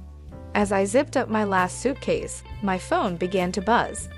It was relentless, and I initially ignored it. But curiosity won, and Sophia's voice shrieked from the other end. "Linda, the payment didn't go through. You need to fix this now." The irony was sweet. In my preparations, I had blocked the shared account, knowing it would be the first thing Jack would try to use against me. "Oh, Sophia, that's unfortunate. but since I'm no longer part of the family, as you put it, I'm afraid you'll have to sort this out yourself." Her outrage was palpable even through the phone, but it sounded like music to my ears. The chaos that unfolded was a fitting end to the farce my marriage had become. I heard through the grapevine about the restaurant staff demanding payment, Sophia's escalating tantrums, and eventually the police arriving to calm the situation she caused. In the end, it was Jack and his relatives who had to scrape together the money to settle the bill, a poetic justice for the betrayal and humiliation they had put me through. The morning after the dinner felt like waking up after a storm. I had my plan, my resolve, and a set of divorce papers in my hand as I returned to what used to be our shared home for the last time. As soon as I walked through the door, the air was thick with tension, like it could be cut with a knife. Jack and Sophia were there, and they seemed like they had been arguing. Seeing me seemed to unite them in anger. "You've got some nerve showing up here after last night," Jack said, his face a mix of anger and disbelief. Sophia, quick to add her own harsh words, called out, "Ungrateful wretch. You've embarrassed us in front of the whole city." Do you know how humiliating it was to have the police calm me down? People were laughing, filming. I met their fury with a calm I didn't feel. Embarrassed? You think that's your biggest problem right now? I tossed the divorce papers on the table, placing the photos of Jack's infidelity on top. You should be more worried about this. Jack's face went pale as he picked up the photos, with his mother looking over his shoulder. Their anger turned to shock, and then to panic as they realized what I had. "And let's not forget the prenup, shall we?" I continued, my voice steady. "You cheat, you pay $200,000, to be exact." Sophia's face twisted into a snarl. "You wouldn't dare. You can't do this to us." "Oh, but I can, and I will," I replied, my tone cold and final. Realizing the seriousness of the situation, Jack changed his approach. Please, let's talk about this. We can fix it." I couldn't help but laugh, bitter and hard. "Fix it? You think you can just undo everything with a few words?" "No, Jack, it's done." Sophia, ever the manipulator, tried to soften her approach, her voice full of fake concern. "Linda, darling, think about what you're doing. This will ruin us." "That ship has sailed, Sophia. You should have thought about that before." Their begging turned to pleading, their words a desperate scramble to salvage what they could, but my mind was made up. I was done being the victim, done with their lies and manipulations. In the end, Jack had no choice but to borrow the money from his parents to pay me. As I left that house for the last time, check in hand, I felt a weight lift off my shoulders. After everything that had happened, I was finally free. I used the money from Jack to make a down payment on a small but cozy place of my own. It's amazing how much peace you can find in a home that's all yours, where every corner feels like a safe haven from the chaos of the past. Life is quieter now, and I prefer it that way. I've got a job that keeps me busy, friendly neighbors who nod and smile, and a little garden that's all mine to take care of. But every now and then, I hear some gossip about Jack and Sophia. Just the other day, I was getting coffee from the local spot where people gather, and I bumped into someone from the old neighborhood. After some small talk, they leaned in, lowered their voice, and said, "Hey, have you heard the latest drama with your ex and his mom?" Their eyes were shining with excitement. I raised an eyebrow, curious yet detached. "Can't say that I have, do tell." They seemed to enjoy sharing the news. It seems Sophia isn't too happy with Jack's new girlfriend. Word is, they're fighting like cats and dogs. Makes your situation look like a walk in the park. We moved on from the topic, but as I walked away with my coffee, I felt a deep sense of relief. There was a time when news like this would have upset me, but now it's just another piece of someone else's story. These days, my biggest concerns are whether my tomatoes will ripen before the squirrels get to them, or if I'll ever manage yoga without looking like a newborn deer on ice. Life's simpler, quieter, and so much sweeter on this side of chaos.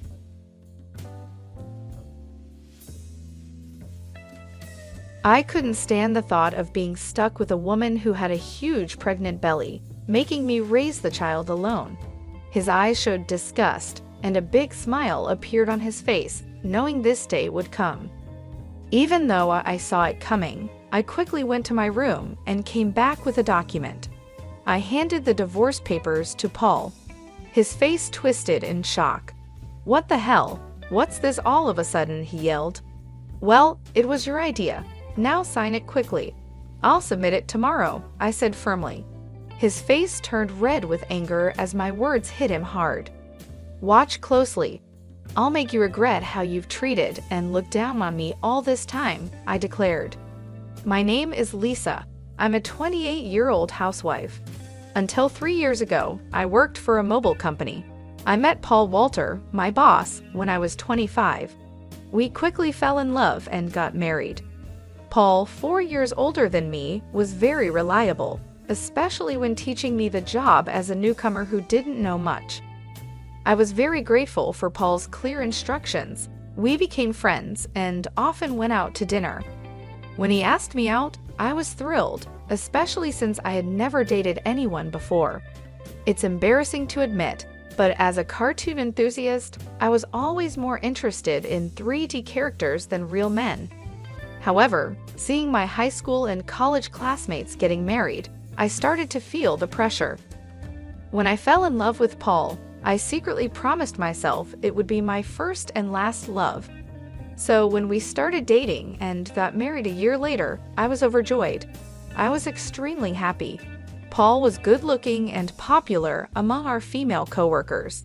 I was proud to be his wife, and many congratulated us, saying things like "Congratulations" or "I'm jealous, but I wish you happiness." I was filled with joy and couldn't imagine what was coming next. "You're quitting your job," Paul said. "You're married to me now, so you'll quit your job, right?" I informed them yesterday.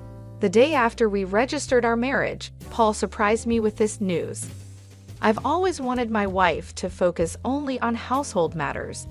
Don't worry, I can support both of us with my income," he added. "But this is so sudden. You never mentioned this before," I replied, shocked. Paul had never talked about me quitting my job before our marriage. I had taken my current job based on my father's recommendation, and leaving without notice wouldn't be right. I wanted to explain this, but Paul's eyes silently warned me not to argue. Instinctively, I kept quiet. "I should have told you, but it's done. Starting tomorrow, you don't need to go to work. I'll handle the handover," Paul declared. The news about starting tomorrow was so abrupt it made me feel dizzy. However, Paul's words were firm. Since he had been my boss, I couldn't oppose him. Even though I had to leave my job without a proper goodbye, I was determined to make our marriage work. Paul had entrusted me with household duties, and I wanted to meet his expectations. I worked hard at household chores, preparing meals and focusing on Paul's favorites. Although Paul ate without commenting on the taste, I longed for a word of appreciation. After quitting my job, I was no longer recognized by anyone. One day, Paul asked, "Is my jacket clean? I have an important meeting tomorrow." "Yes, of course," I replied, seeing his domineering side with some old-fashioned views. I reminded myself how lucky I was to have married him and tried to meet his expectations. With no personal income, living normally meant relying on Paul. Our relationship often felt more like that of an employer and housemaid than a husband and wife. Our married life was generally smooth until one day when I fell ill and couldn't get out of bed. I felt very tired and weak.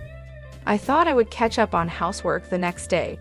Paul entered the bedroom and angrily asked, "What are you doing? Get up and make some food," as he kicked the blanket off me. "I'm sorry, I'm feeling unwell. Can you manage something for yourself today?"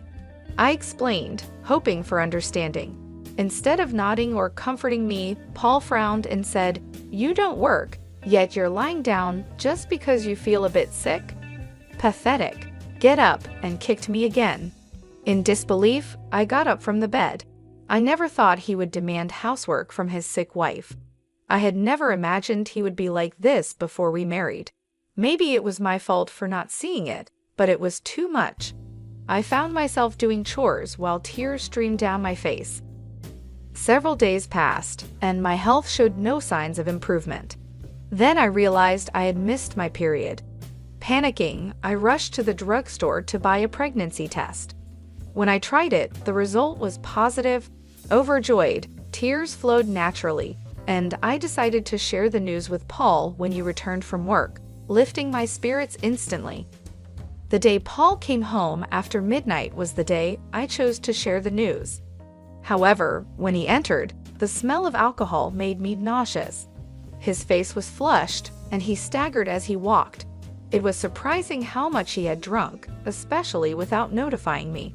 Even though I had prepared dinner, I wanted to share the news of my pregnancy with Paul quickly. My excited emotions surged, and I told my intoxicated husband, "I haven't been to the doctor yet, so it's not confirmed," I began eagerly. However, Paul's face darkened as he responded, "A child? What have you done?" His tone was harsh and unlike anything I'd ever heard before. "I don't want a child." "Damn, this is the worst. If you're going to have it, raise it yourself," he said. His harsh words shocked me. He rudely stripped off his clothes and headed to the bathroom. It was unbelievable.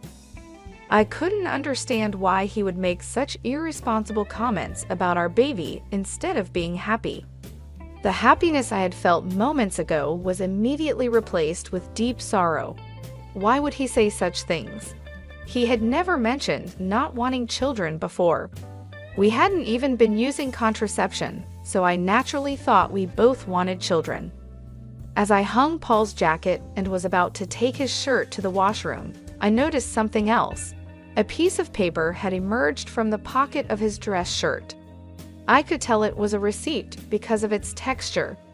At first, I thought it was just a receipt from tonight's gathering, and I was about to throw it away, but then I saw the name of the place.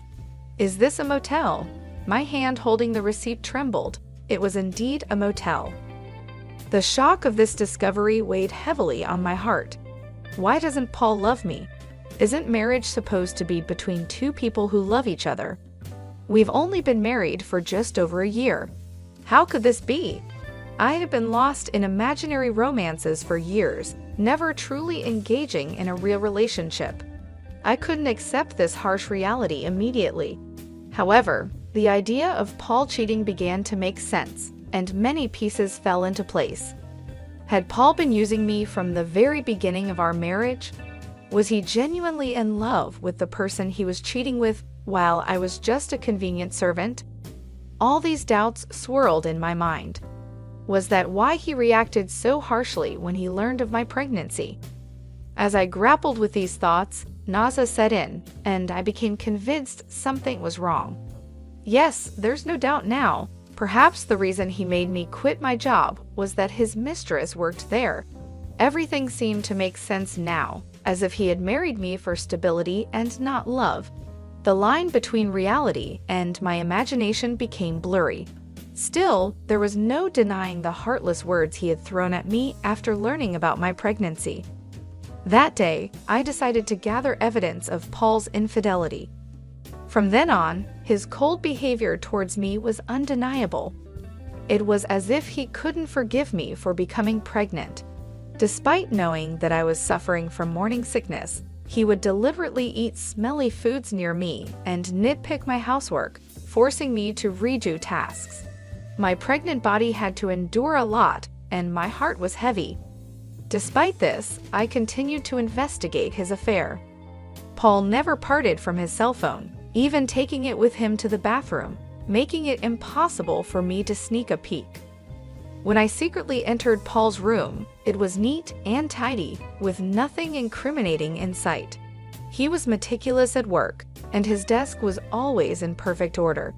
I realized it would be challenging to catch him off guard directly. I often checked Paul's pockets for evidence like receipts, but my investigation was difficult. I thought about hiring a detective, but didn't have the money. While I was deep in thought, I received an unexpected phone call from my father. "Hello, it's me, your dad. How are you?" he asked. Surprised by his call, considering his busy schedule, I replied, "Dad, what's going on? Aren't you busy with work?" "My employees have been doing well, so I'm not that busy," he explained. My father, the CEO of a company in France, was always a workaholic. I didn't have many childhood memories of playing with him, but I respected his dedication to his job. His unexpected call left me curious about the purpose. "So, what's happening?" I asked. My father proceeded to reveal a shocking truth. "Is that really true?" I asked in disbelief. "Yes, he's not the type to lie." "I want you to believe me," my father reassured me. Initially in shock and unable to respond, I felt a mix of anger and frustration as the pieces of the puzzle fell into place. "Thank you, Dad. I'll do my best," I told him with gratitude before hanging up the phone. My investigation was finally paying off, but the newfound knowledge also stirred up feelings of anger and frustration due to the ongoing tension between Paul and me. Paul continued to be distant even though I was pregnant. Each time he acted this way, I harbored a deep hatred towards him. Months passed, and our relationship remained strained. Eventually, an event occurred that shattered our life. At last months pregnant, I was always cautious around Paul, living in constant fear. I tried to avoid him, leading a quiet and stifled life. One day, I served dinner as usual. When Paul returned home, we sat at the dining table. As I quietly ate, Paul suddenly slammed his fork down. "What is this? It's tasteless," he exclaimed, throwing the food I had prepared onto the floor. Baffled by his outburst, I tried to comprehend the situation. The anger at having the meal I had cooked discarded before me began to build up inside. "I've been contemplating this for some time, but recently you've been complaining about the taste of the meals," I said. Paul criticized my cooking, saying it was tasteless. Since becoming pregnant, I have been using less seasoning to make healthier meals. This was only temporary until a baby was born. If he found the food bland, he could have added some salt himself. Why did he have to throw the meal on the floor? I was about to complain when Paul sneered and said hurtful words. "I don't want a woman with a belly like a monster. You have to raise the kid by yourself," he said, looking at my swollen belly with malice and a nasty smile. I had always feared this day might come, even though I hoped for a different outcome. Swiftly, I went to my room, retrieved a document, and returned to present it to Paul. "Fine. Here are the divorce papers," I said, thrusting the prepared documents in front of him. Paul's face twisted in shock. "What the hell? What's this all of a sudden?" he stammered. "Well, it was your idea. Now sign it quickly. I'll submit it tomorrow," I responded. In reality, I have been contemplating divorce since I began suspecting Paul's infidelity. However, with a child on the way, I was unsure if I could support myself. But now I had a different plan in mind. My resolve seemed to provoke Paul. His face turned red with anger. "Just watch. I will make you regret every moment you looked down on me and controlled me. Do you think you can survive without me? You have a baby to care for, and you'll regret it," he threatened. My determination was unshaken. "I'll be fine. Don't worry about me," I assured Paul. Perhaps irritated by my confidence, he snatched the divorce papers and began to fill in the blanks. "Here you go. If this is what you wanted, it's yours," he said. "Thank you," I responded. Paul probably didn't think I would actually submit the divorce papers, as he handed them over without a fuss. The following day, I promptly submitted the divorce papers and left the house. I knew he would be surprised when he returned from work to find out. After that, I moved to my parents' home, primarily due to my father's return to the UK from France and his suggestion that I stay with them. It was the right decision at the time. I was fed up with my life with Paul and deeply thankful to my father. On the day I left our home, I received 3 calls from Paul, but I ignored all of them. Eventually, he stopped calling. It became clear that I meant very little to him. He was probably content with his mistress and might even remarry soon. I decided to move on from Paul, 5 months passed, and I had a baby who was born safely. I was now living happily with my parents and my baby. While I was enjoying this peaceful life with my family, Paul called again. I ignored his calls at first, but after several persistent attempts, I had no choice but to answer. "Hello, what do you want now?" I said, wary of his tone. "Hey, what's going on? Why were you on that show? And since when were you the daughter of a CEO with millions of dollars? I never knew that." Paul's voice boomed with surprise and anger. It turned out that Paul had seen a TV show that was broadcasted after I returned to my family home. I had received a request from a TV station thanks to my father's role as the CEO of a renowned global tech company. The show featured the lavish lifestyle of the CEO's family. Producers had come to our house and filmed our family's lifestyle. During the TV show interview, they discussed our family's wealth, mentioning a rough estimate of $25 million. I never imagined Paul would see that show, but the power of television is truly something. "Oh, by the way, I didn't tell you that I have an asset of $45 million due to an advanced inheritance. That's why I was able to divorce you." Yes, my father informed me about the inheritance, which gave me the confidence to live comfortably even after divorcing you. Upon hearing this, Paul's reaction was immediate, and he was furious. "What? That's dirty. Why didn't you tell me about this before? Half of it is mine, right? Give me the money now," he demanded. I calmly responded, "Just as I suspected, after seeing the show, all you could think of was getting money from me. Gifts from parents are not included in property distribution. Are you forgetting your own mistakes?" Paul was puzzled and asked, "What are you talking about?" I continued, "I'm tired of your anger, Paul. You called me yourself. You should know you can't blame me for what you did. You cheated, didn't you? With your new wife, who's a junior from your company? You started dating her even before our marriage." Paul was clearly shocked by the information I got from my father. I finally had the upper hand. "Did you think I wouldn't find out? My father has many contacts in your company, and one of them informed me about your affair. I've never mentioned it, but I'll be demanding child support." Paul, still in denial, protested, "Stop kidding. Why should I pay child support? It's all because of you, right? You got pregnant on your own and slacked off with household chores. It's all your fault."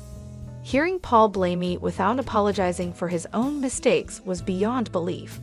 I couldn't believe I was ever married to someone so lacking in common sense.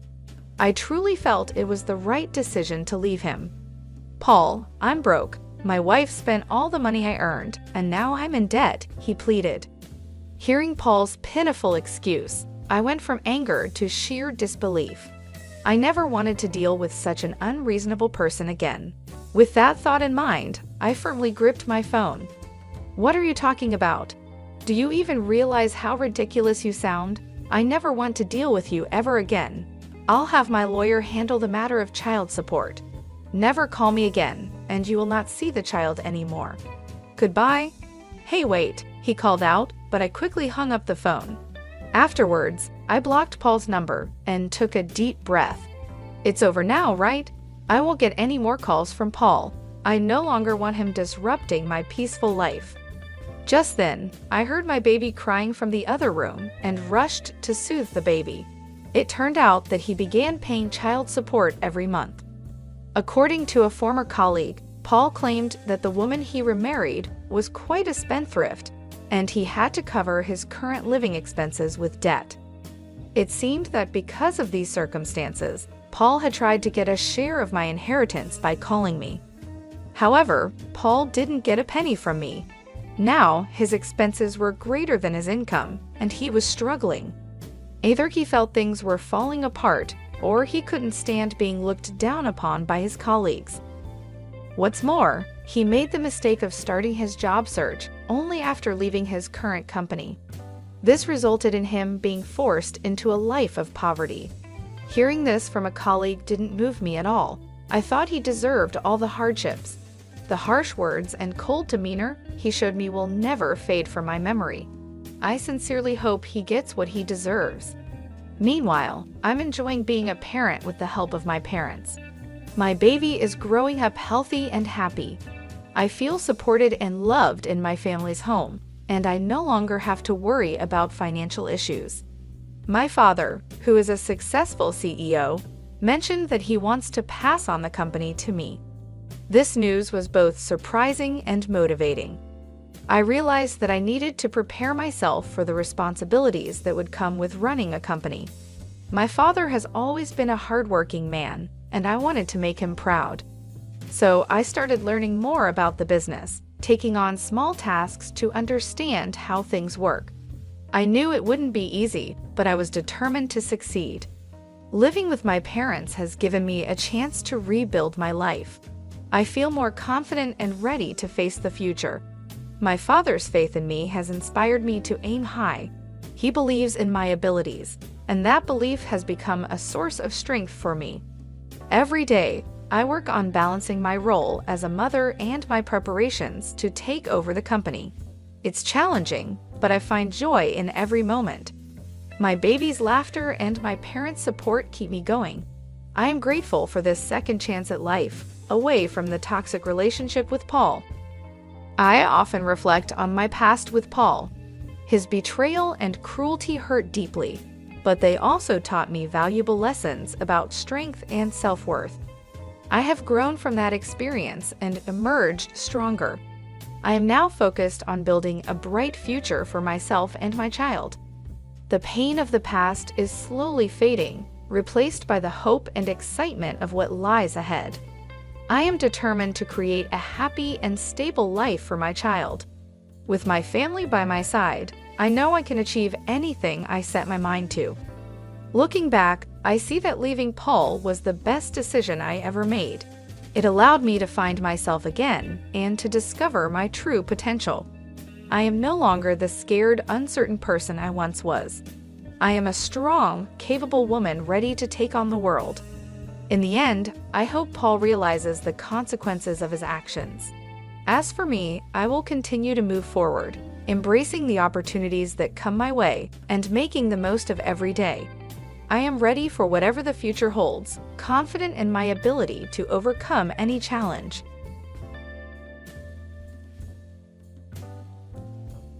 Families often disagree or face money problems. Still, some manage to stay together and live their daily lives. I don't think it's necessary to decide which is happier. My name is Kelly. Since I was a child, people have called me strange. I don't know what's odd about me. I just think so because others say I am. It's okay to be called strange, but the problem is my parents avoid me because of it. My childhood was lonely. I can read people's minds and know what they're thinking. I don't understand how I do it, but it feels natural to me, like how ordinary people move their hands or breathe. Once, I felt something bad from a coworker my father brought home. I felt we needed to be careful with that person. I warned my mother, but she ignored me. Later, the coworker convinced my father to sign a contract as a debt guarantor. My mother didn't believe my story, but as my father was leaving the table with the coworker, I said, "Something tells me that the phrase joint and several is dangerous. I'm not sure what solidarity means, but be cautious." Because of this, my father decided not to sign as a co-signer. Later, when his colleague went bankrupt and couldn't pay his debts, my father didn't have to take on the burden. Another time, when I was out shopping with my mother, I felt a wave of unease coming from behind me. When I turned around, I saw a man wearing sunglasses and a hat, giving off that uneasy feeling. "Mom, let's go that way," I said. I took my mom's hand, and we walked down a side street. She was confused, wondering what was wrong. As we moved, we heard a shout from the main street, "I've been robbed." The man with the dark vibes had snatched a woman's bag and ran. The woman fell and got hurt. If we had stayed, my mom would have been his target. Because this happened a lot, my parents started to avoid me, thinking I was strange. I felt very lonely. What was normal to me wasn't normal to others. I was the strange, eerie child, so I kept my thoughts to myself. Even when I felt something was wrong, I stopped saying it out loud. I realized that if I didn't say anything, people wouldn't think I was strange. My younger sister Olivia is 4 years younger than me. She's a typical child, unlike me. As I got darker and darker, Olivia became more adorable and cute. My parents clearly preferred her to me. They thought, Olivia is lovely, but Kelly is dark and shadowy. Kelly is odd, even though she doesn't say strange things anymore. I pretended to be normal to avoid the pain my power caused me. I grew up without my parents' love. Whether it was because my attempts to seem normal made me seem unusual, or because once I was labeled as strange, it couldn't be erased. My sister, on the other hand, was raised with their love. She noticed my parents' coldness towards me and began to look down on me.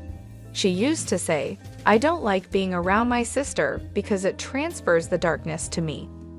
I'm very attractive, but my sister affects my image negatively. She started saying things to put me down whenever she could. My parents just tolerated her behavior and never corrected her.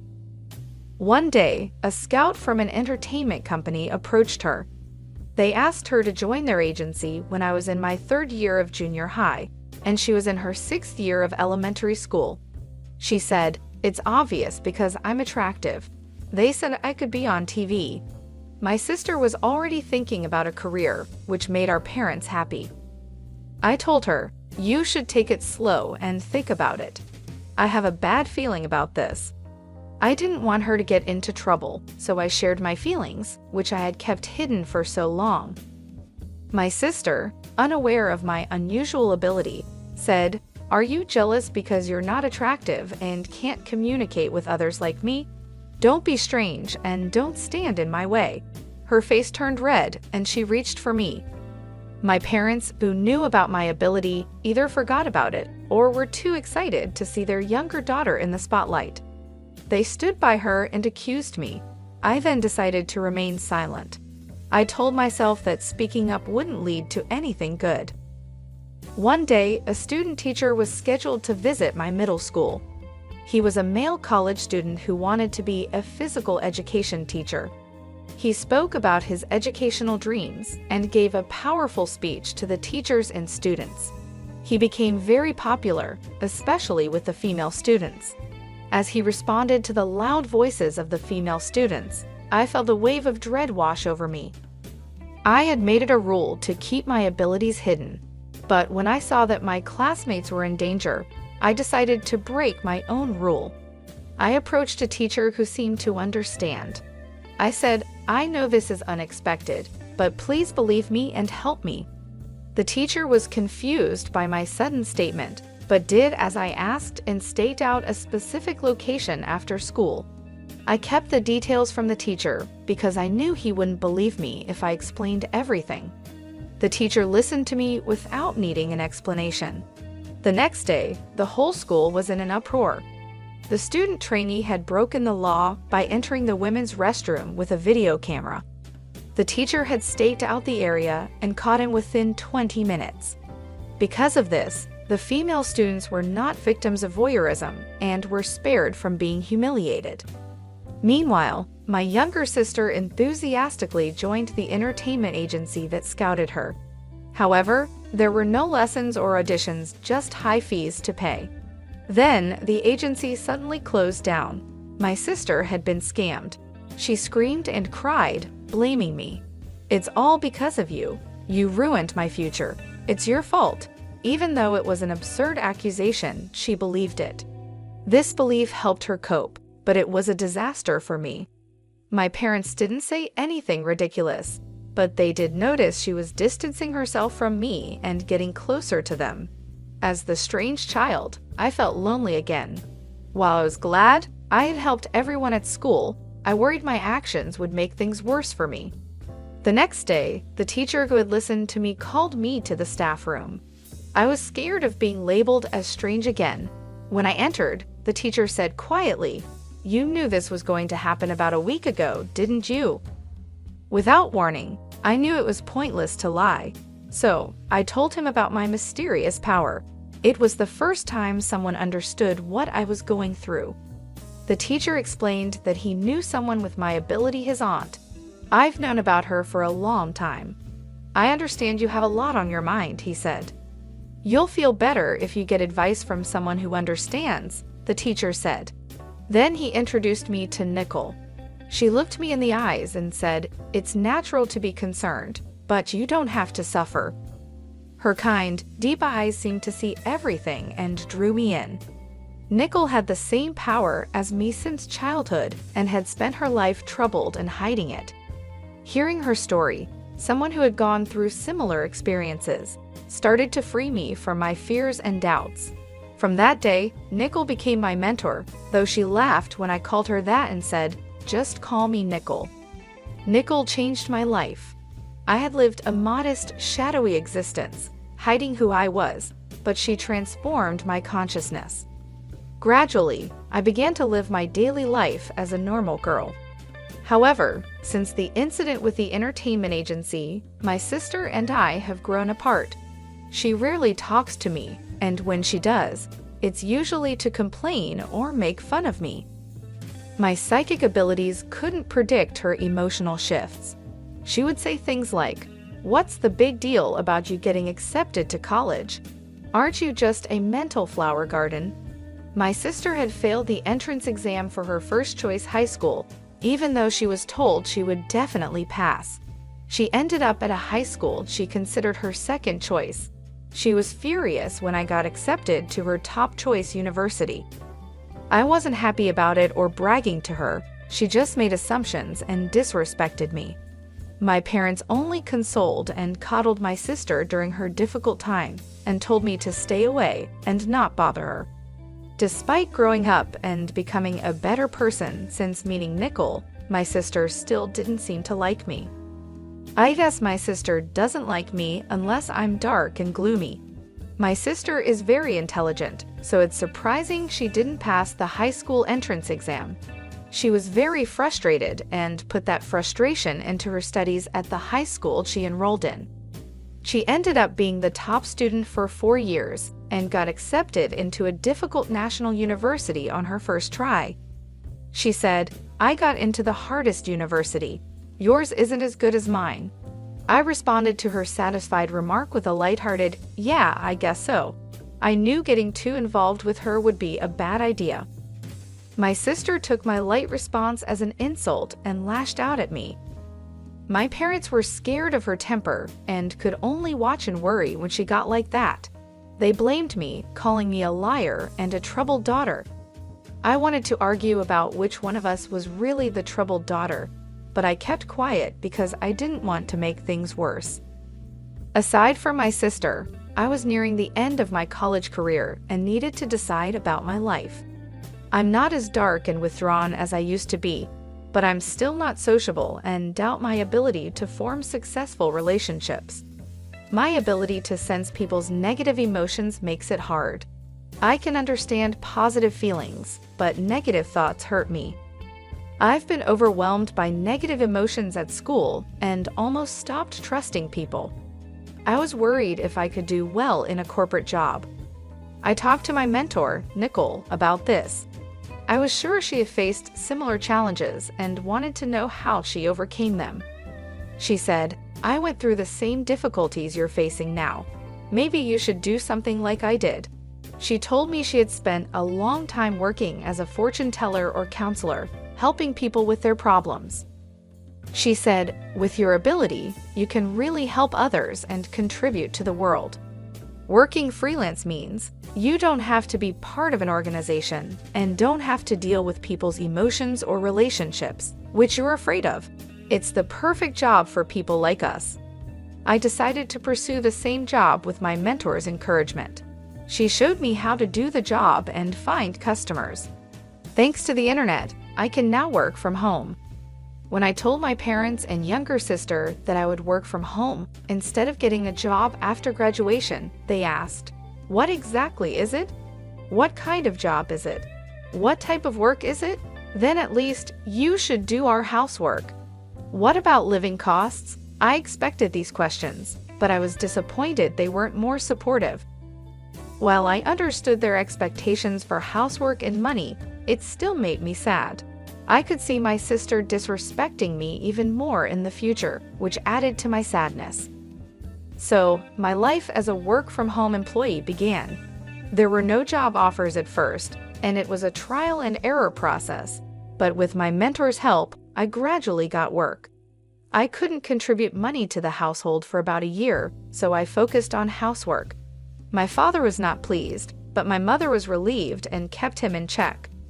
When I finally contributed money after about a year, my father mocked me, saying, "Huh, you finally got some money, didn't you?" Despite this, the amount of housework I had to do did not decrease, and my life remained the same. 3 years later, my sister graduated from university and decided to work for a foreign company. The pay was good, and she told me, "Unlike you, I'm not a parasite. I work outside the home." She mocked my work-from-home job, saying, "I have no idea what you're doing. Working from home? Isn't that just for fun? You're a parasite in your own home. My pay will increase, and I'm sure I'll be making 15 times more than you. Someone like you could never make that much money." After a year and a half, my sister was promoted to chief and continued to brag about her good salary. However, she didn't contribute anything to the household or help with any chores. She left the laundry, cleaning, meal preparation, and everything else to my mother and me. My mother and I shared the work, but she delegated most of it to me, so I ended up doing almost everything.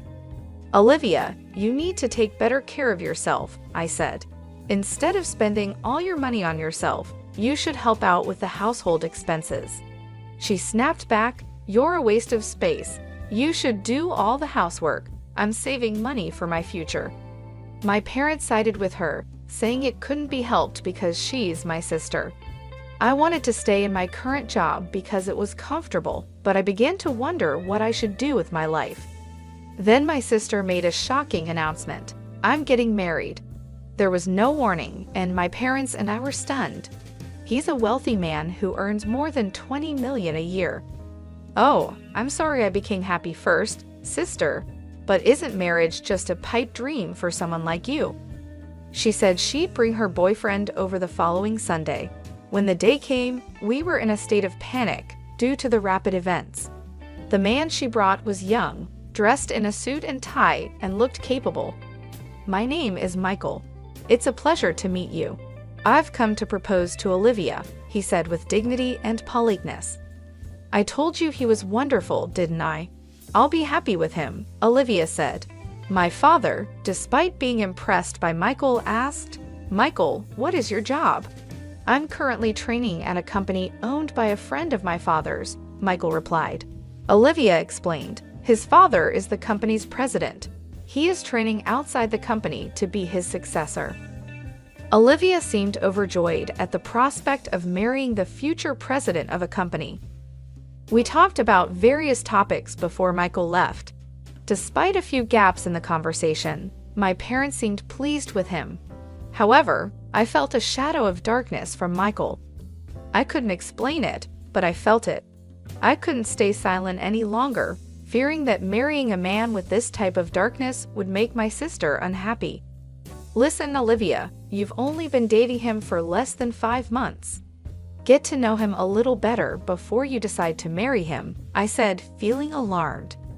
I couldn't explain and tried to reassure my sister with something vague. "What exactly are you talking about, sister? He is a man of great distinction and a future president.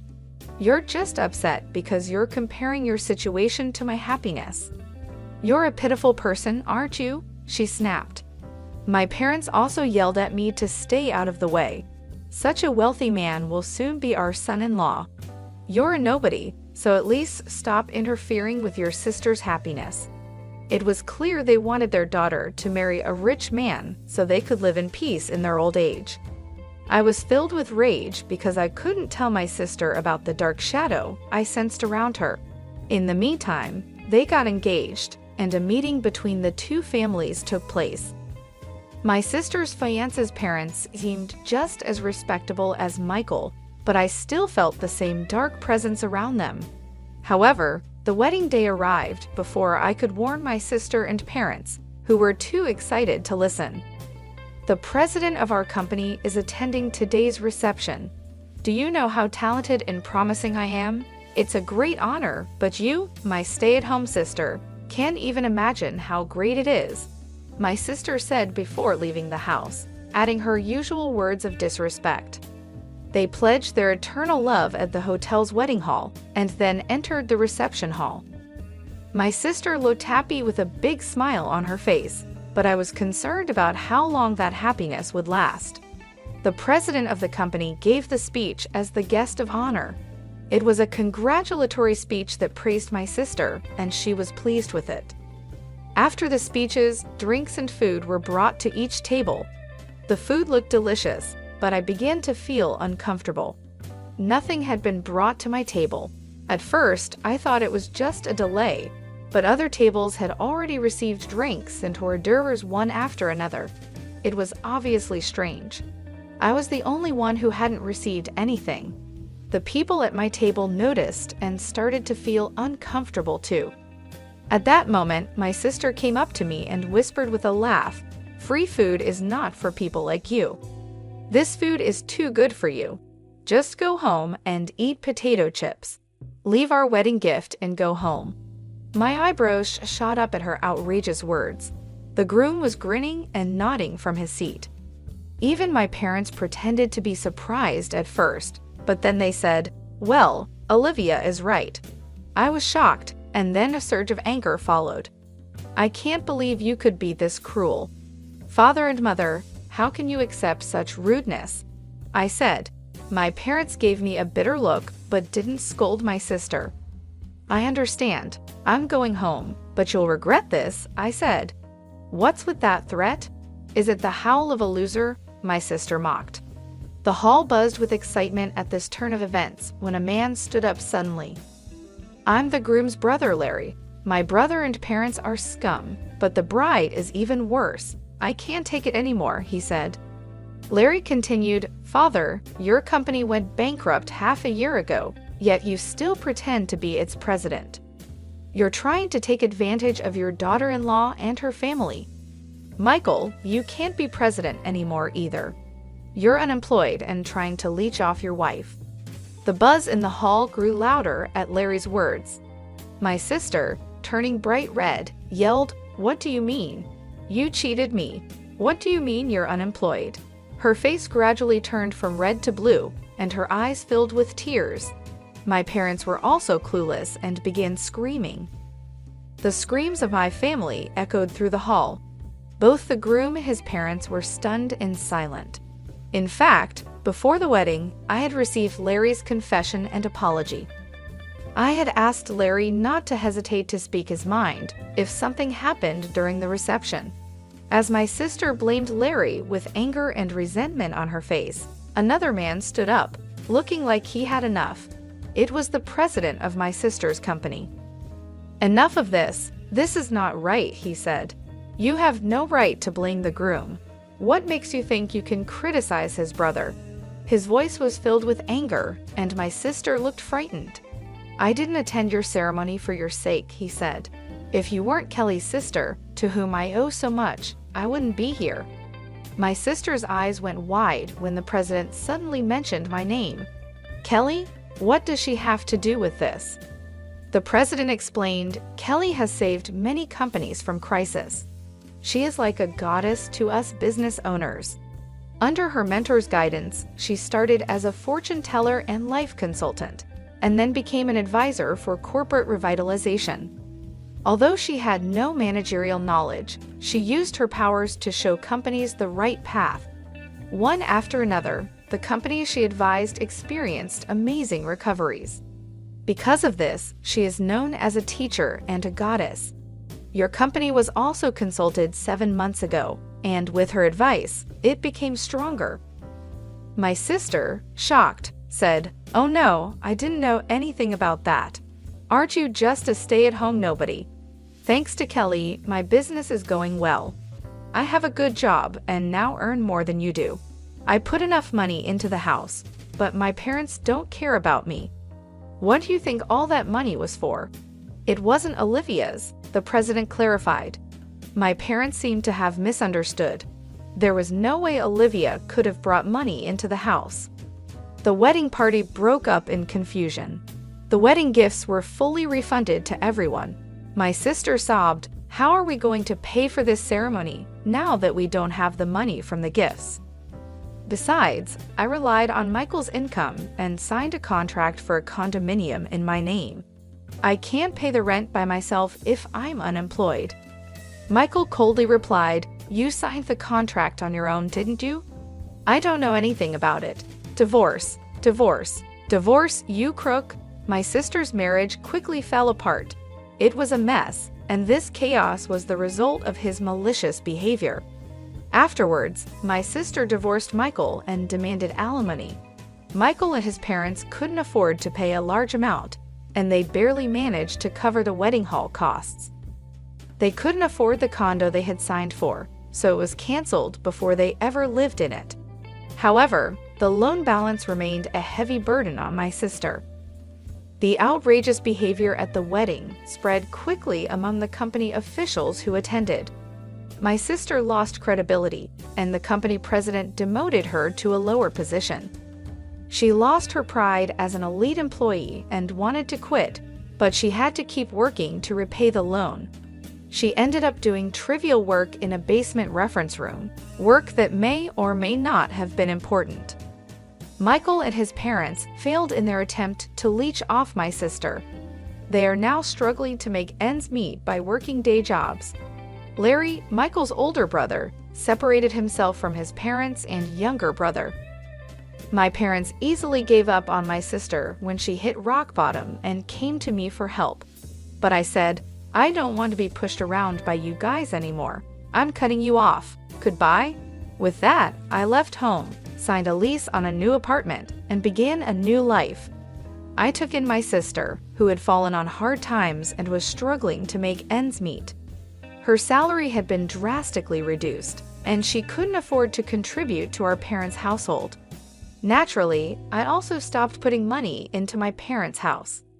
Unable to lower their standard of living, my parents quickly became exhausted and complained every day. My business is going well, and I am helping many companies and people positively. After the wedding incident, I started dating Larry, and he recently asked me to be his girlfriend. If things continue as they are, marriage is on the horizon. I can't wait to build a happy life with Larry, who has a clear heart and no dark shadows.